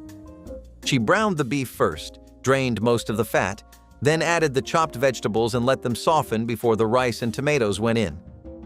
A lid, 20 minutes on low heat, and the rice absorbed everything until each grain was stained red and swollen with flavor. Betty Crocker published a version in her 1961 cookbook that called for a teaspoon of chili powder, which most mothers either ignored or doubled depending on how their husbands felt about heat. The dish had no real connection to Spanish cuisine. The name came from the tomatoes, which somebody decades earlier had decided made anything Spanish. You ate it with a glass of milk and a slice of buttered bread on the side, and you did not ask questions about the name. Spanish rice with ground beef brought warmth and color to tables across America during the mid-century years. Ground beef was browned with onions and green peppers. Then uncooked rice was stirred in and toasted slightly before canned tomatoes and water were added. The pot simmered covered until the rice absorbed all the liquid, turning tender and deeply flavored with tomato and beef. Cumin, chili powder, and garlic gave it warmth that made the kitchen smell like something special. This one-pot meal required no side dishes and could feed 6 people from a single pound of meat. Grandmothers learned it from neighbors, from church cookbooks, from watching their own mothers work without measuring spoons. The dish was forgiving, adjusting to whatever vegetables were available. Leftovers went into tortillas for lunch the next day, or were simply reheated with a splash of water. It represented practical cooking that turned cheap ingredients into something families genuinely craved. Beef and potato hash was the weeknight miracle that turned yesterday's potatoes into tonight's hearty supper. Grandmothers would dice leftover boiled potatoes and fry them in bacon grease until the edges crisped golden brown, then crumble in ground beef seasoned with salt, pepper, and a shake of paprika. The mixture sizzled together in cast iron skillets until the beef browned and the potatoes absorbed those savory drippings. Onions went in early, softening and sweetening as they cooked down. This wasn't fancy food. It was survival food that tasted like home. Families of 6 could eat well on a pound of meat when it was stretched with cheap potatoes from the root cellar. Fathers came home from factory shifts to find this waiting on the table. Children grew up associating that smell of crisping potatoes and browning beef with security itself. Nothing was measured, nothing written down, yet it came out perfect every single time. A single ham hock could season a pot of beans large enough to feed 8 people for 2 days, and your mother never apologized for there being no sliced ham on the plate. In Black households during the 1960s, meat was a flavor agent, not a centerpiece. A few strips of fatback gave an entire pot of greens their richness. A neck bone lent body to soup that was mostly vegetables and broth. The old folk song Ham Bone referenced this directly, singing about a bone traveling from kitchen to kitchen because even bare bone still carried flavor. This was economics turned into art. When beef cost more than a family could spend on a Tuesday, the answer was not to skip meat, but to use a small amount so skillfully that every spoonful tasted full. The technique came from West African one-pot traditions, where dried fish or smoked meat flavored large communal stews. Nobody at the table felt poor. That was the whole point. So, a way of repurposing things and adding fillers was using all kinds of leftovers. This was a pretty vital method of making your food supplies last longer. Those scraps had a lot of value in them because if you piled enough of them together, they definitely made more than a plate or two. Sometimes, you had enough going on in there to make an entirely new dish. People even made casseroles out of leftover scraps of ham, sausages, or beef, potatoes, and breadcrumbs. Faux food and mock food, like using mushrooms to imitate meat-based dishes and using leftover vegetables to add as a filling, were also really common. When people were done with a bird or animal, they would typically keep the bones because it was a great way to enrich your soup a little. That's the same way people began to get rid of stale bread and vegetables that were spoiling too. It was actually something that people theorized made their immune systems tougher. But I think that's just a folk myth. If anything, that would make your immune system more vulnerable, but you have to give credit where it's due. People were nothing if not resourceful during then. Salisbury steak with mushroom gravy turned ground beef into something that felt like Sunday dinner on a Wednesday budget. Beef was mixed with breadcrumbs, egg, and minced onion, then shaped into oval patties and pan-fried until browned on both sides. The patties were removed while mushrooms and more onions were sautéed in the drippings. Then flour and beef broth created a rich brown gravy. The steaks returned to the pan to simmer in that gravy until everything melded together into pure comfort. This wasn't cafeteria food, despite what school lunches later did to the name. This was homemade elegance on a working-class budget. Grandmothers served it over egg noodles or mashed potatoes, the gravy pooling in delicious puddles. Families who couldn't afford real steak ate this with the same satisfaction, never feeling deprived. The mushrooms stretched the gravy while adding earthiness that made the dish taste more expensive than it was. We're still not done with France. It's just something you have to wrap your head around. The 20th century was dominated by our exploration of French food culture and their cuisines, both the early and late parts of it. Don't even get me started on the middle of the 20th century. Anyway, escargots were basically snails that were imported from French shores and sold for a few bucks when they touched down here. Premier French restaurants in New York would always have this as one of their finest aspects of French appetizers, and it was definitely popular with the rich crowd. It wasn't really all that good to most people because it was a bit out of touch with the kind of taste palettes and flavor profiles that were jibing with the American people back then, because a lot of people had different tastes. I don't mean that in the general different strokes for different folks kind of way.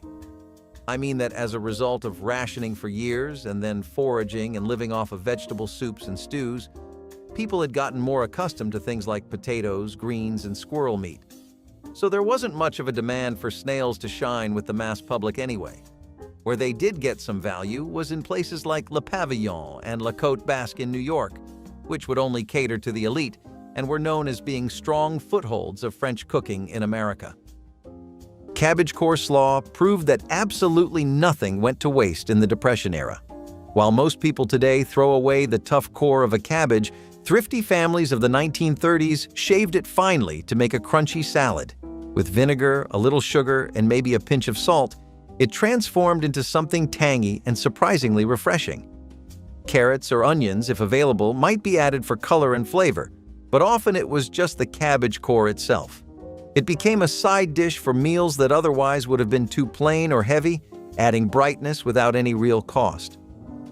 This slaw was a simple reminder that waste was not an option, and even what many considered garbage could become a dish worth serving. Families learned to enjoy the sharp taste and crunchy bite, and for some it even became a regular part of the dinner table. Hot open-faced roast beef, white bread flat on a plate, overlapping slices of Sunday's leftover roast beef, then the gravy brown and glossy from drippings, flour, and beef stock, poured so generously the bread disappeared beneath it, was the kind of meal that required a fork and a knife but cost less than $1.50 and still felt like effort. In the upper Midwest, they called it a commercial. Beef commercial, turkey commercial. Diner shorthand on menus from Minnesota to Wisconsin through the 1950s, 60s, and 70s. You ordered it because it was cold and the mashed potatoes cost 30 cents extra, and you always got them. The home version was made on Mondays from Sunday's roast. The drippings scraped from the refrigerator where they'd solidified overnight into a rust-colored disc that smelled of everything good the oven had done to the meat. When the Sunday roast stopped, this disappeared with it. If you grew up in St. Louis, Missouri, you know what an egg foo young sandwich is. If you grew up anywhere else, you've never heard of it. An egg foo young patty, eggs beaten with bean sprouts, scallions, and pork, pan-fried in a loose disc, between two slices of white bread with mayonnaise, lettuce, and dill pickles, a combination that should not have worked but absolutely did. The sandwich took root in St. Louis in the 1940s when Chinese-American restaurants began adapting for Midwestern customers who wanted familiar flavors in portable form. The briny pickle against the savory egg was the whole argument for its existence. By the 1970s, it was a fixture at old-school St. Louis lunch counters, surviving into the 80s before gradually fading. A handful of establishments still make it today. Everywhere else, it simply never happened. A community's gift to its neighbors that never reached the rest of the country. The smell hit you before you saw what she was doing. Flour in a dry cast iron skillet, no oil, no butter, just heat and patience while she stirred with a wooden spoon until the powder turned from white to tan to the color of peanut shells. Browning flour separately gave gravy a depth that raw flour stirred into drippings could never reach, a toasted, nutty flavor that sat underneath the richness of meat. Leah Chase, the queen of Creole cuisine, whose New Orleans restaurant hosted civil rights strategy sessions in the 1960s, built her legendary dishes on this same dark roux. In kitchens from Mississippi to Chicago, Black mothers used the technique for cream gravy, brown gravy, and the thick sauce that smothered pork chops until they surrendered. You cannot time it with a clock, you time it with your eyes. And once she stopped standing at that skillet, nobody's gravy tasted right again. Veal Parmigiana brings a little taste of Italian-American heritage to the table, featuring breaded veal cutlets smothered in tomato sauce and melted cheese. Born in the kitchens of Italian immigrant communities in the U.S., this dish was a clever adaptation of traditional Italian recipes, tailored to American tastes. It first surfaced in the early 20th century, with Italian-American families swapping out eggplant for veal. Introduced in Italian-American eateries soon after, veal Parmigiana became a staple. The preparation? Bread those veal cutlets, fry them up, layer with marinara sauce, and a good helping of mozzarella or Parmesan, then bake it until it's bubbling and golden. It hit its peak popularity in the 1950s and 1960s, often accompanied by pasta, crafting a hearty and satisfying meal. Veal Parmigiana brings a little taste of Italian-American heritage to the table, featuring breaded veal cutlets smothered in tomato sauce and melted cheese. Born in the kitchens of Italian immigrant communities in the U.S., this dish was a clever adaptation of traditional Italian recipes, tailored to American tastes. It first surfaced in the early 20th century, with Italian-American families swapping out eggplant for veal. Introduced in Italian-American eateries soon after, veal Parmigiana became a staple. The preparation? Bread those veal cutlets, fry them up, layer with marinara sauce, and a good helping of mozzarella or Parmesan, then bake it until it's bubbling and golden. It hit its peak popularity in the 1950s and 1960s, often accompanied by pasta, crafting a hearty and satisfying meal. Number 15. Tomato gravy on biscuits. Bacon drippings in the skillet, a spoonful of flour stirred in until it browned, then a can of crushed tomatoes poured over the roux. Salt, pepper, a pinch of sugar, poured over fresh biscuits still hot from the oven. In the farming communities of eastern Tennessee and the Piedmont counties of North Carolina, tomato gravy was breakfast on the days the salt pork ran out. It was also supper on the days a new supply hadn't arrived yet. A can of tomatoes was 11 cents. A bag of self-rising flour was 20 cents and made biscuits for a full week. A woman named Loretta Hensley raised 7 children on a tenant farm outside Morristown, Tennessee in the early 1950s. She made tomato gravy every Monday morning after the weekend had used up the meat. Her children thought Monday breakfast was the best meal of the week. She let them believe it. That was the kind of quiet generosity those women were capable of.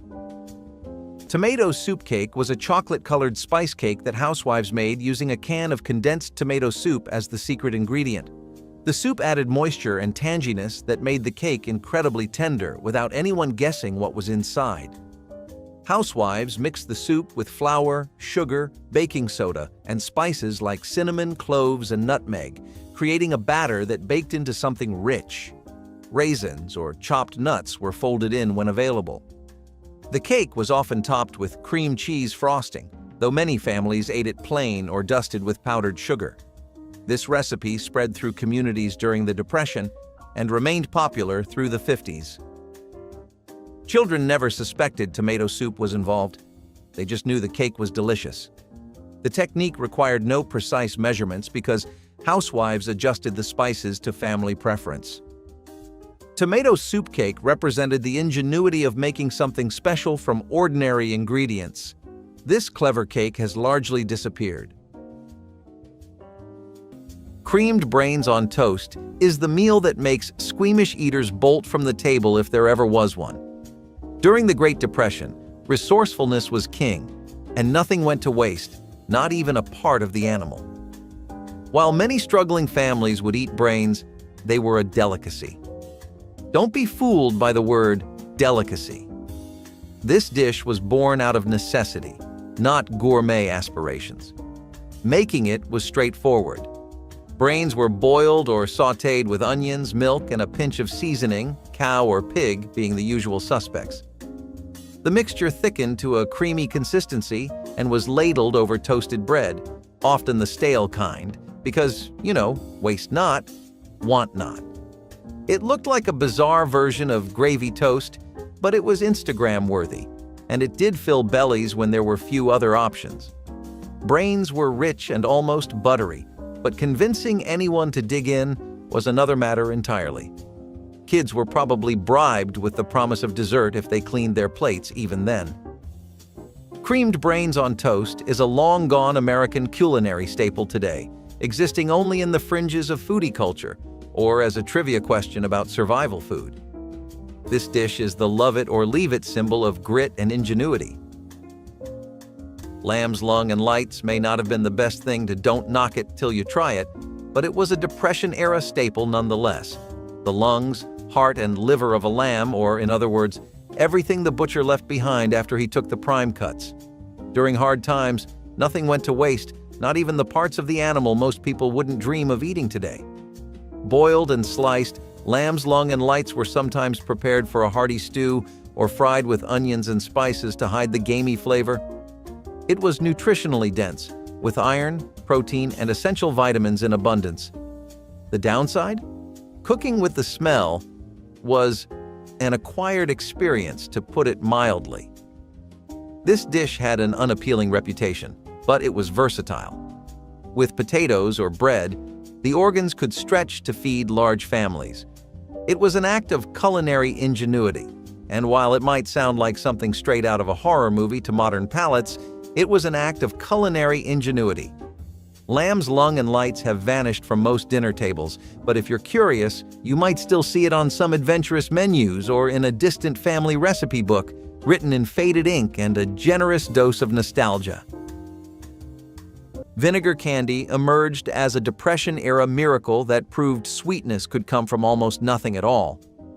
When families couldn't afford fancy ingredients, grandmothers discovered that sugar, butter, and plain white vinegar could be boiled together into hard candy that shattered between teeth with surprising brightness. The vinegar provided a tangy note that cut through the sweetness, creating something that tasted far more sophisticated than its humble origins suggested. Poured into buttered pans and scored while still warm, the candy broke into jagged shards that filled candy dishes throughout the holidays. Children sucked on pieces slowly, making each one last because they knew how precious even simple sweets were during lean times. The recipe required no special equipment, just a heavy pot, a candy thermometer if you were lucky, or practiced eyes that could judge the soft crack stage by how the syrup dripped from a wooden spoon. In the 1930s, even a simple vegetable like celery became the unlikely hero of Depression-era meals. Creamed celery over toast, a humble yet surprisingly popular dish, epitomized how clever cooks transformed economical ingredients into filling comfort food. Celery, inexpensive and versatile, was gently simmered in a basic white sauce, usually crafted from pantry staples like flour, milk, or even broth when dairy was scarce. Creative homemakers sometimes stretched this sauce further with leftover bacon grease or diluted evaporated milk, showcasing remarkable ingenuity when luxury ingredients were distant memories.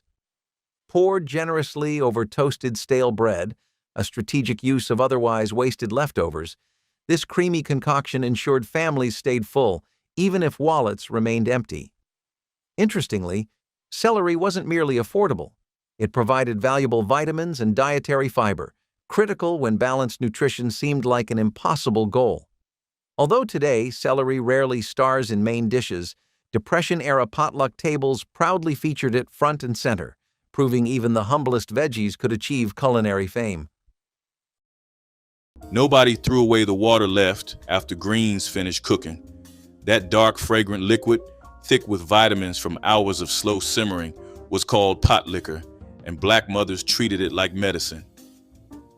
Jackie Torrance, the African-American storyteller, remembered her grandmother making pot liquor from mustard greens, pinto beans, and white potatoes, drinking it warm from a cup. The tradition reached back to West Africa, where dipping starchy foods into the liquid from boiled greens was standard practice, and it survived the Middle Passage and plantation kitchens without losing a generation. Families sopped it up with cornbread, fed it to sick children, and used it as a folk remedy for stomach trouble. Nutritionally, pot liquor contained concentrated vitamins A, C, and K, along with calcium and iron released during cooking. What the rest of the country poured down the drain, Black mothers saved and served the next morning.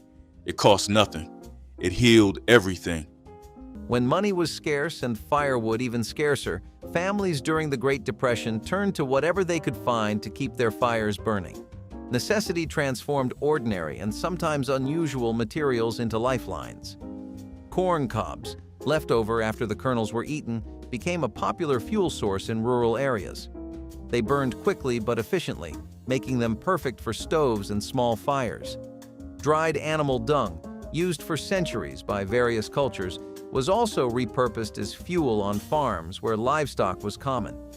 Even coal scraps discarded by mining operations found a second life in the hearths of resourceful families.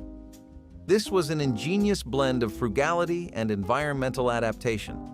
Nothing went to waste. Every bit of material was reused or repurposed. Coal scraps, for instance, were often scavenged by entire communities near mining towns. Children would gather the remnants, bringing home enough to keep their homes warm for another day. It's hard to imagine, but in those days the phrase, "one man's trash is another man's treasure," could be taken quite literally. While burning corn cobs might not be the norm anymore, it's a reminder that even in the harshest times, people found ways to adapt and to persevere. Nothing stale went to waste in a Depression-era kitchen, and stale bread went into the pudding dish. Slices or cubes soaked in warm milk, sugar, vanilla, cinnamon, and nutmeg, pressed down until the bread had absorbed everything it would take. Then into a moderate oven until the top was set and slightly crisped, and the inside had gone soft and custardy and smelled like something that cost far more than it did. A thin vanilla sauce went over the top. Water, sugar, flour, and vanilla cooked together on the stovetop, because the pudding was good alone but better with something warm poured at the table. Church suppers across the rural South and Appalachia served bread pudding by the panful, the kind of dish that appeared whenever a crowd needed feeding on a budget that didn't stretch. It held people. The grandmothers who made it are gone, and the bread pudding they made tasted different from any version you'll find now. Nobody can explain exactly why.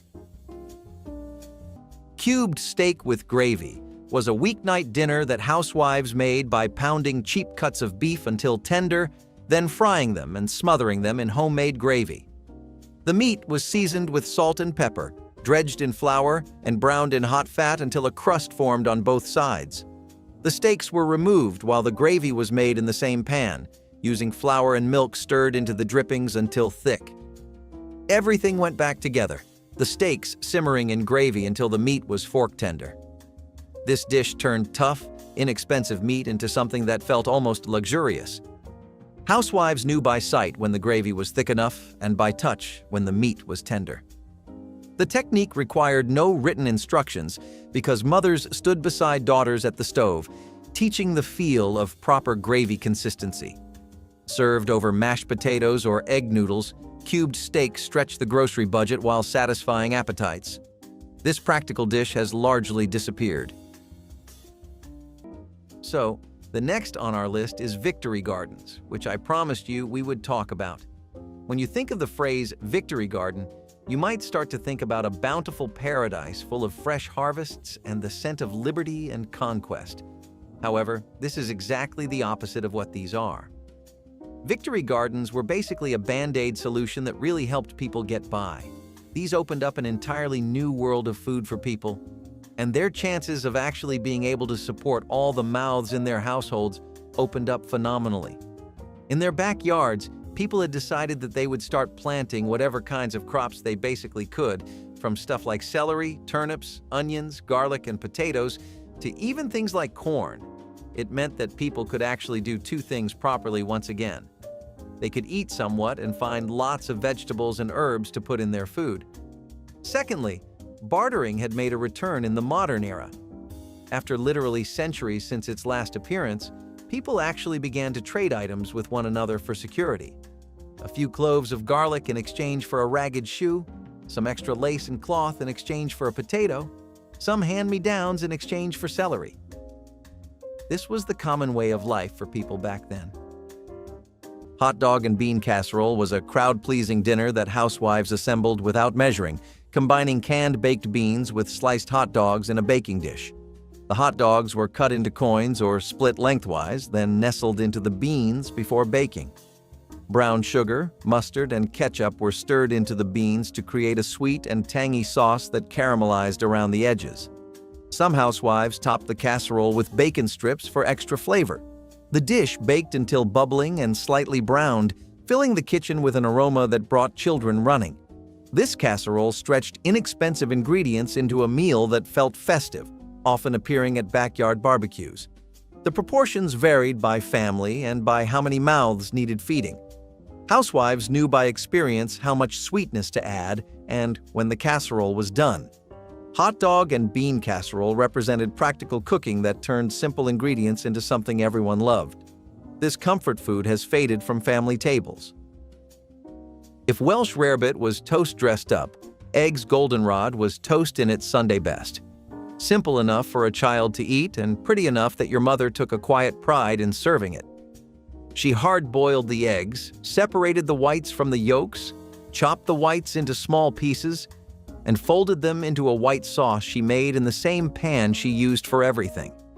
That creamy mixture went over buttered toast, and then, the part that gave the dish its name, she pressed the bright yellow yolks through a sieve so they fell like golden dust over the top. The dish was named for the goldenrod wildflower, and in certain Catholic households through the 1950s and 60s, it showed up nearly every Friday when meat was off the table. It cost almost nothing. It fed the whole family. And the woman who made yours probably learned it from her own mother, who learned it from hers, none of them ever writing it down because there was nothing to write. You just knew. If the idea of cow brain stew makes you squirm, just think about eating it because you had no other choice. Even during the Great Depression, even cow brains were fair game in the fight against hunger. Surprisingly, they weren't just edible. In some circles, they were considered a delicacy. The process of making cow brain stew was meticulous. Brains had to be carefully cleaned to remove any membranes and then gently cooked to avoid an overly rubbery texture. Once seasoned and simmered, the resulting stew had a smooth, creamy consistency that was somewhat comforting.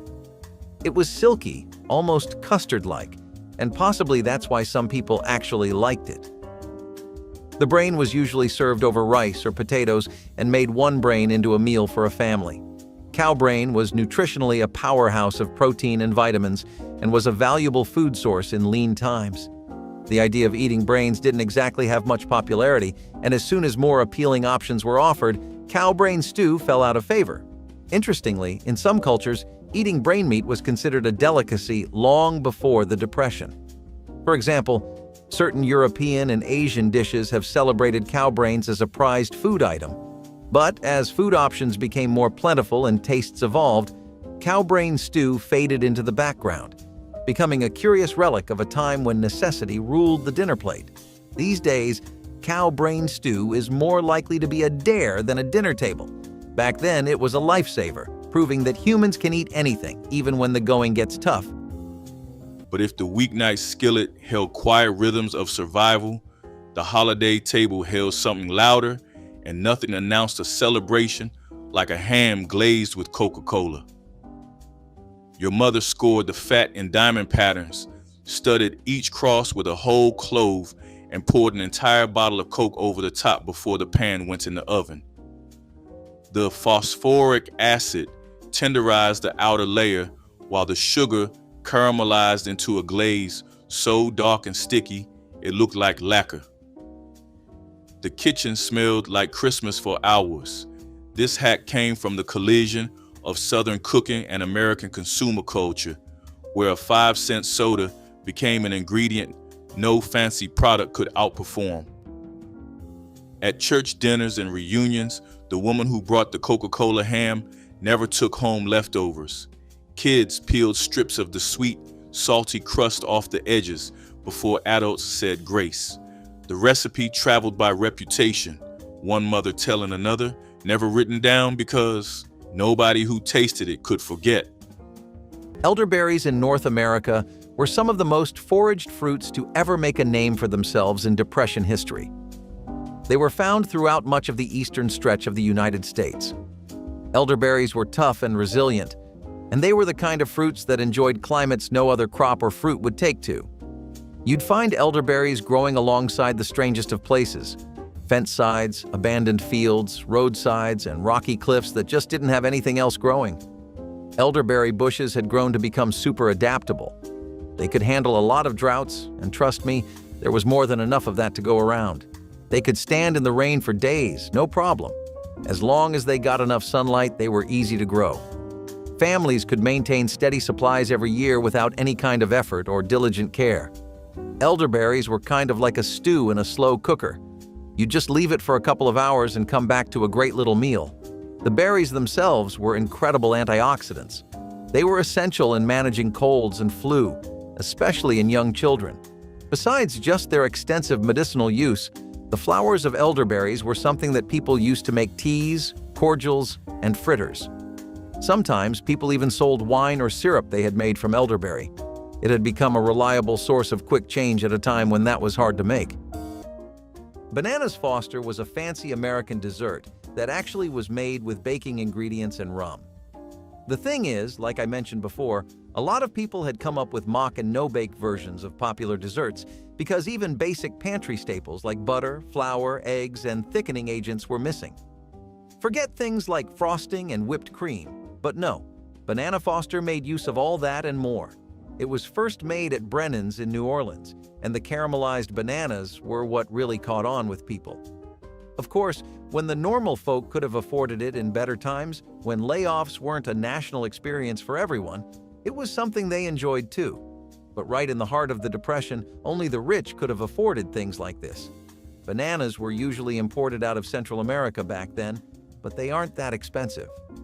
It was all the other baking ingredients that would be used for this dish, which made it out of the reach of most people who didn't have fat bank accounts. There were these two restaurants back in the day in New Orleans that were really known for their Banana Foster, and that was Antoine's and Galatoire's in New Orleans. They got a name for making use of bananas in other desserts though, but their Foster was a real knockout. Ribbon candy required patience and skill, but cost little more than sugar and food coloring to create something that looked like it came from fancy confectionery shops in the city. Grandmothers boiled sugar syrup to the hard crack stage, divided it into portions tinted different festive colors, then pulled and folded each strip while still warm into wavy ribbons that caught light like stained glass windows in a church. The finished candies were displayed in glass dishes where their colors could shine brightly, impressing visitors who never guessed such beauty came from a kitchen with bare cupboards. Making ribbon candy was often a grandmother's closely guarded specialty, her movements practiced and confident as she worked the hot sugar before it cooled and hardened into unusable lumps. Children watched in wonder as plain syrup transformed into something that seemed far too beautiful to eat but tasted wonderful anyway. Applesauce cake used the fruit that families preserved all autumn long to create moist, richly spiced Christmas cake without expensive butter or eggs that would stretch the budget too thin. Grandmothers stirred thick, homemade applesauce into batter along with flour, sugar, baking soda, cinnamon, cloves, and whatever dried fruit or nuts they could spare from the pantry shelves. The applesauce kept the cake incredibly moist while adding natural sweetness that reduced the sugar needed for a truly satisfying dessert. Baked in loaf pans or tube pans, depending on what families owned, these cakes often traveled to church socials and family gatherings wrapped carefully in clean tea towels. Some versions included a handful of raisins, plumped in warm water. Others stretched further with rolled oats stirred into the batter for hearty texture. The cake improved over several days as flavors melded together. You'd honestly be surprised with the kinds of things people come up with in a crisis situation. Since meat was so hard to get thanks to all the rationing efforts and the fact that it was just expensive more than ever before, the way people would make meat last was by adding fillers to it. Things like oatmeal and breadcrumbs were used to stretch a meal out and make sure that it would involve only minimal meat. Most recipes would call for a lot more than what people were using, but that didn't cross their mind once. They were mostly just happy to be including meat at all. Any kind of broth, stew, or casserole, things that the American people are typically used to eating with protein in them, were stretched out using vegetables. Cabbages on the verge of wilting, tomatoes about to spoil, and as much potato as you can fit in one pot. It was things like these that helped people maintain their resources throughout the Depression. It was extremely important to be very intentional with your meat, because people had no other substitute for protein that was as good, but also because of its comfort. Meat was a way for people to restore their spirit and get their mood up, and that's why people would often save it either for celebrations or really bad periods. I think if you had to circle out and pick one specific dish that best shows the kind of mentality people were under every day during the Great Depression, you would pick water pie. The name itself shows you how frugal this dish really is, and it's pretty true to the branding too. It just takes water, flour, and sugar, and if available, you can use butter and vanilla extract. A lot of people took notes out of mock food culture, which itself was a product of the Depression. People would try to make imitations of actual popular dishes, but since the ingredients were never available for them, and usually the goal was to make something that could feed the entire family, imitations using inferior ingredients or substitutes became popular. This pie didn't even really need eggs and milk, and it showed just how much people were willing to make do with whatever they had, as long as they got some food. You just pour water into a pre-baked crust and then mix in pretty small amounts of the rest of the ingredients because you still want to be saving. The taste wasn't as strong as it could have been if people were a bit more generous, but for what it was worth and how much the ingredients were stretched, it did still taste amazing. It was more of a custard on the inside than a pie, but it was definitely a way to have a pie craving satisfied back then. There was also this extreme focus on preserving food however it was possible to. Not just that, people really made the shift towards canned food as well. It didn't help that during the Depression, the production of canned food really took off too. It was always sort of popular, but it was never mass-produced like it was during this time. Nor were all kinds of basic necessities available in canned variants. Now you could have canned tomatoes, pineapples, ham, and all sorts of other basic pantry staples.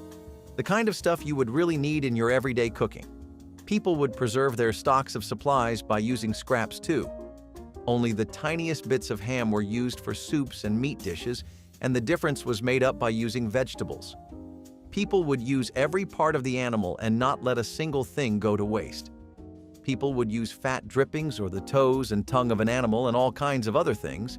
They would learn how to cure meat, store items better, and reuse scraps of leftovers or repurpose them so that they could last just a day or two more. Poached eggs on corned beef hash was the breakfast that turned leftover dinner into morning luxury through the magic of a runny yolk breaking over crispy potatoes. Housewives chopped leftover corned beef with boiled potatoes, onions, and seasonings, then pressed the mixture into hot skillets where it fried until a golden crust formed on the bottom. The hash was flipped in sections or stirred to create more crispy bits throughout. Meanwhile, eggs were slipped into barely simmering water, swirled gently, and lifted out when whites set around still liquid yolks. Placed atop the hash, these eggs became sauce when cut, their richness mingling with the salty beef and crispy potatoes. The dish was weekend breakfast royalty, appearing on tables when there was time to do it properly. No measurements existed because success depended on feel, knowing when hash was crispy enough, when water was the right temperature, when eggs were perfectly done. Chocolate fudge squares stacked high on holiday platters were the crowning achievement of 1950s Christmas candy making. Housewives stirred pots of sugar, cocoa, butter, and evaporated milk over careful heat, watching for the soft ball stage that meant the mixture would set properly. The process required constant attention. Turn away, and the fudge could scorch or crystallize into grainy disappointment. Children learned patience watching mothers stir and test, dropping small amounts into cold water to check consistency. Once poured into buttered pans, the fudge set into dark glossy blocks cut into perfect squares. Some recipes added walnuts for texture, others swirled in marshmallow cream for a lighter version kids loved. The ingredients cost pennies, but the result tasted like something from an expensive candy shop. Families guarded fudge recipes jealously, passing them down through generations with handwritten notes about timing. Chocolate fudge proved that Christmas extravagance came from skill rather than spending. Smoked salmon was even more expensive than the other two we just went over. This is because tenderloin was still something you would find in cattle grown right in the US, and lobster was still something you could fish, but salmon was imported right from Europe or some really niche coastal areas that were cornerstones of the fishing industry but had remote populations and no fine dining culture. A pound of salmon cost $1 to $2, meaning a plate was around $5 to $7 at the best of places and around $2 to $3 at most. New York had places like the Russian Tea Room, which made a big name for itself off of its reputation for serving some of the finest smoked salmon you could find. And of course, rich people flocked like moths to a flame to places like that. For a lot of these people, it's not just the taste, experience, or even the thrill of having a fine premium dish. It's also the status symbol aspect of it all. They get to enjoy and eat what no one can and maintain a lifestyle completely detached from what everyone else is experiencing, and that really gets them going. Black mothers in the 1960s cooked by the look of the batter, the weight of flour in a cupped palm, the color of the roux as it darkened. A pinch meant something specific to her fingers. A splash of vanilla was always the same splash. She knew biscuit dough was right by how it pulled from her hands, and she knew rice had enough water by pressing her fingertip to the surface. This was mastery passed from mother to daughter through thousands of repetitions, a cooking language built on touch rather than numbers. The knowledge came from West African kitchens where written recipes never existed, carried through plantation houses where enslaved women fed dozens without a single instruction card. You learned by standing next to her, watching her hands, and when she died, no cookbook could teach you what she knew. There is a reason a navy bean soup that cost $0.25 is selling for $42 in a Brooklyn brasserie today. Somebody figured out that the cooking was always the valuable part. The ingredients were just what was on the shelf. And our grandparents knew it the same way they knew how to read a wind shift or fix a fence post or stretch a chuck roast across 12 plates in 3 days. So pick one this week. The bean soup, the hash, the Sunday roast that came with 12 sides made from whatever the garden gave you. Because the recipes are still here. We are the ones who walked away.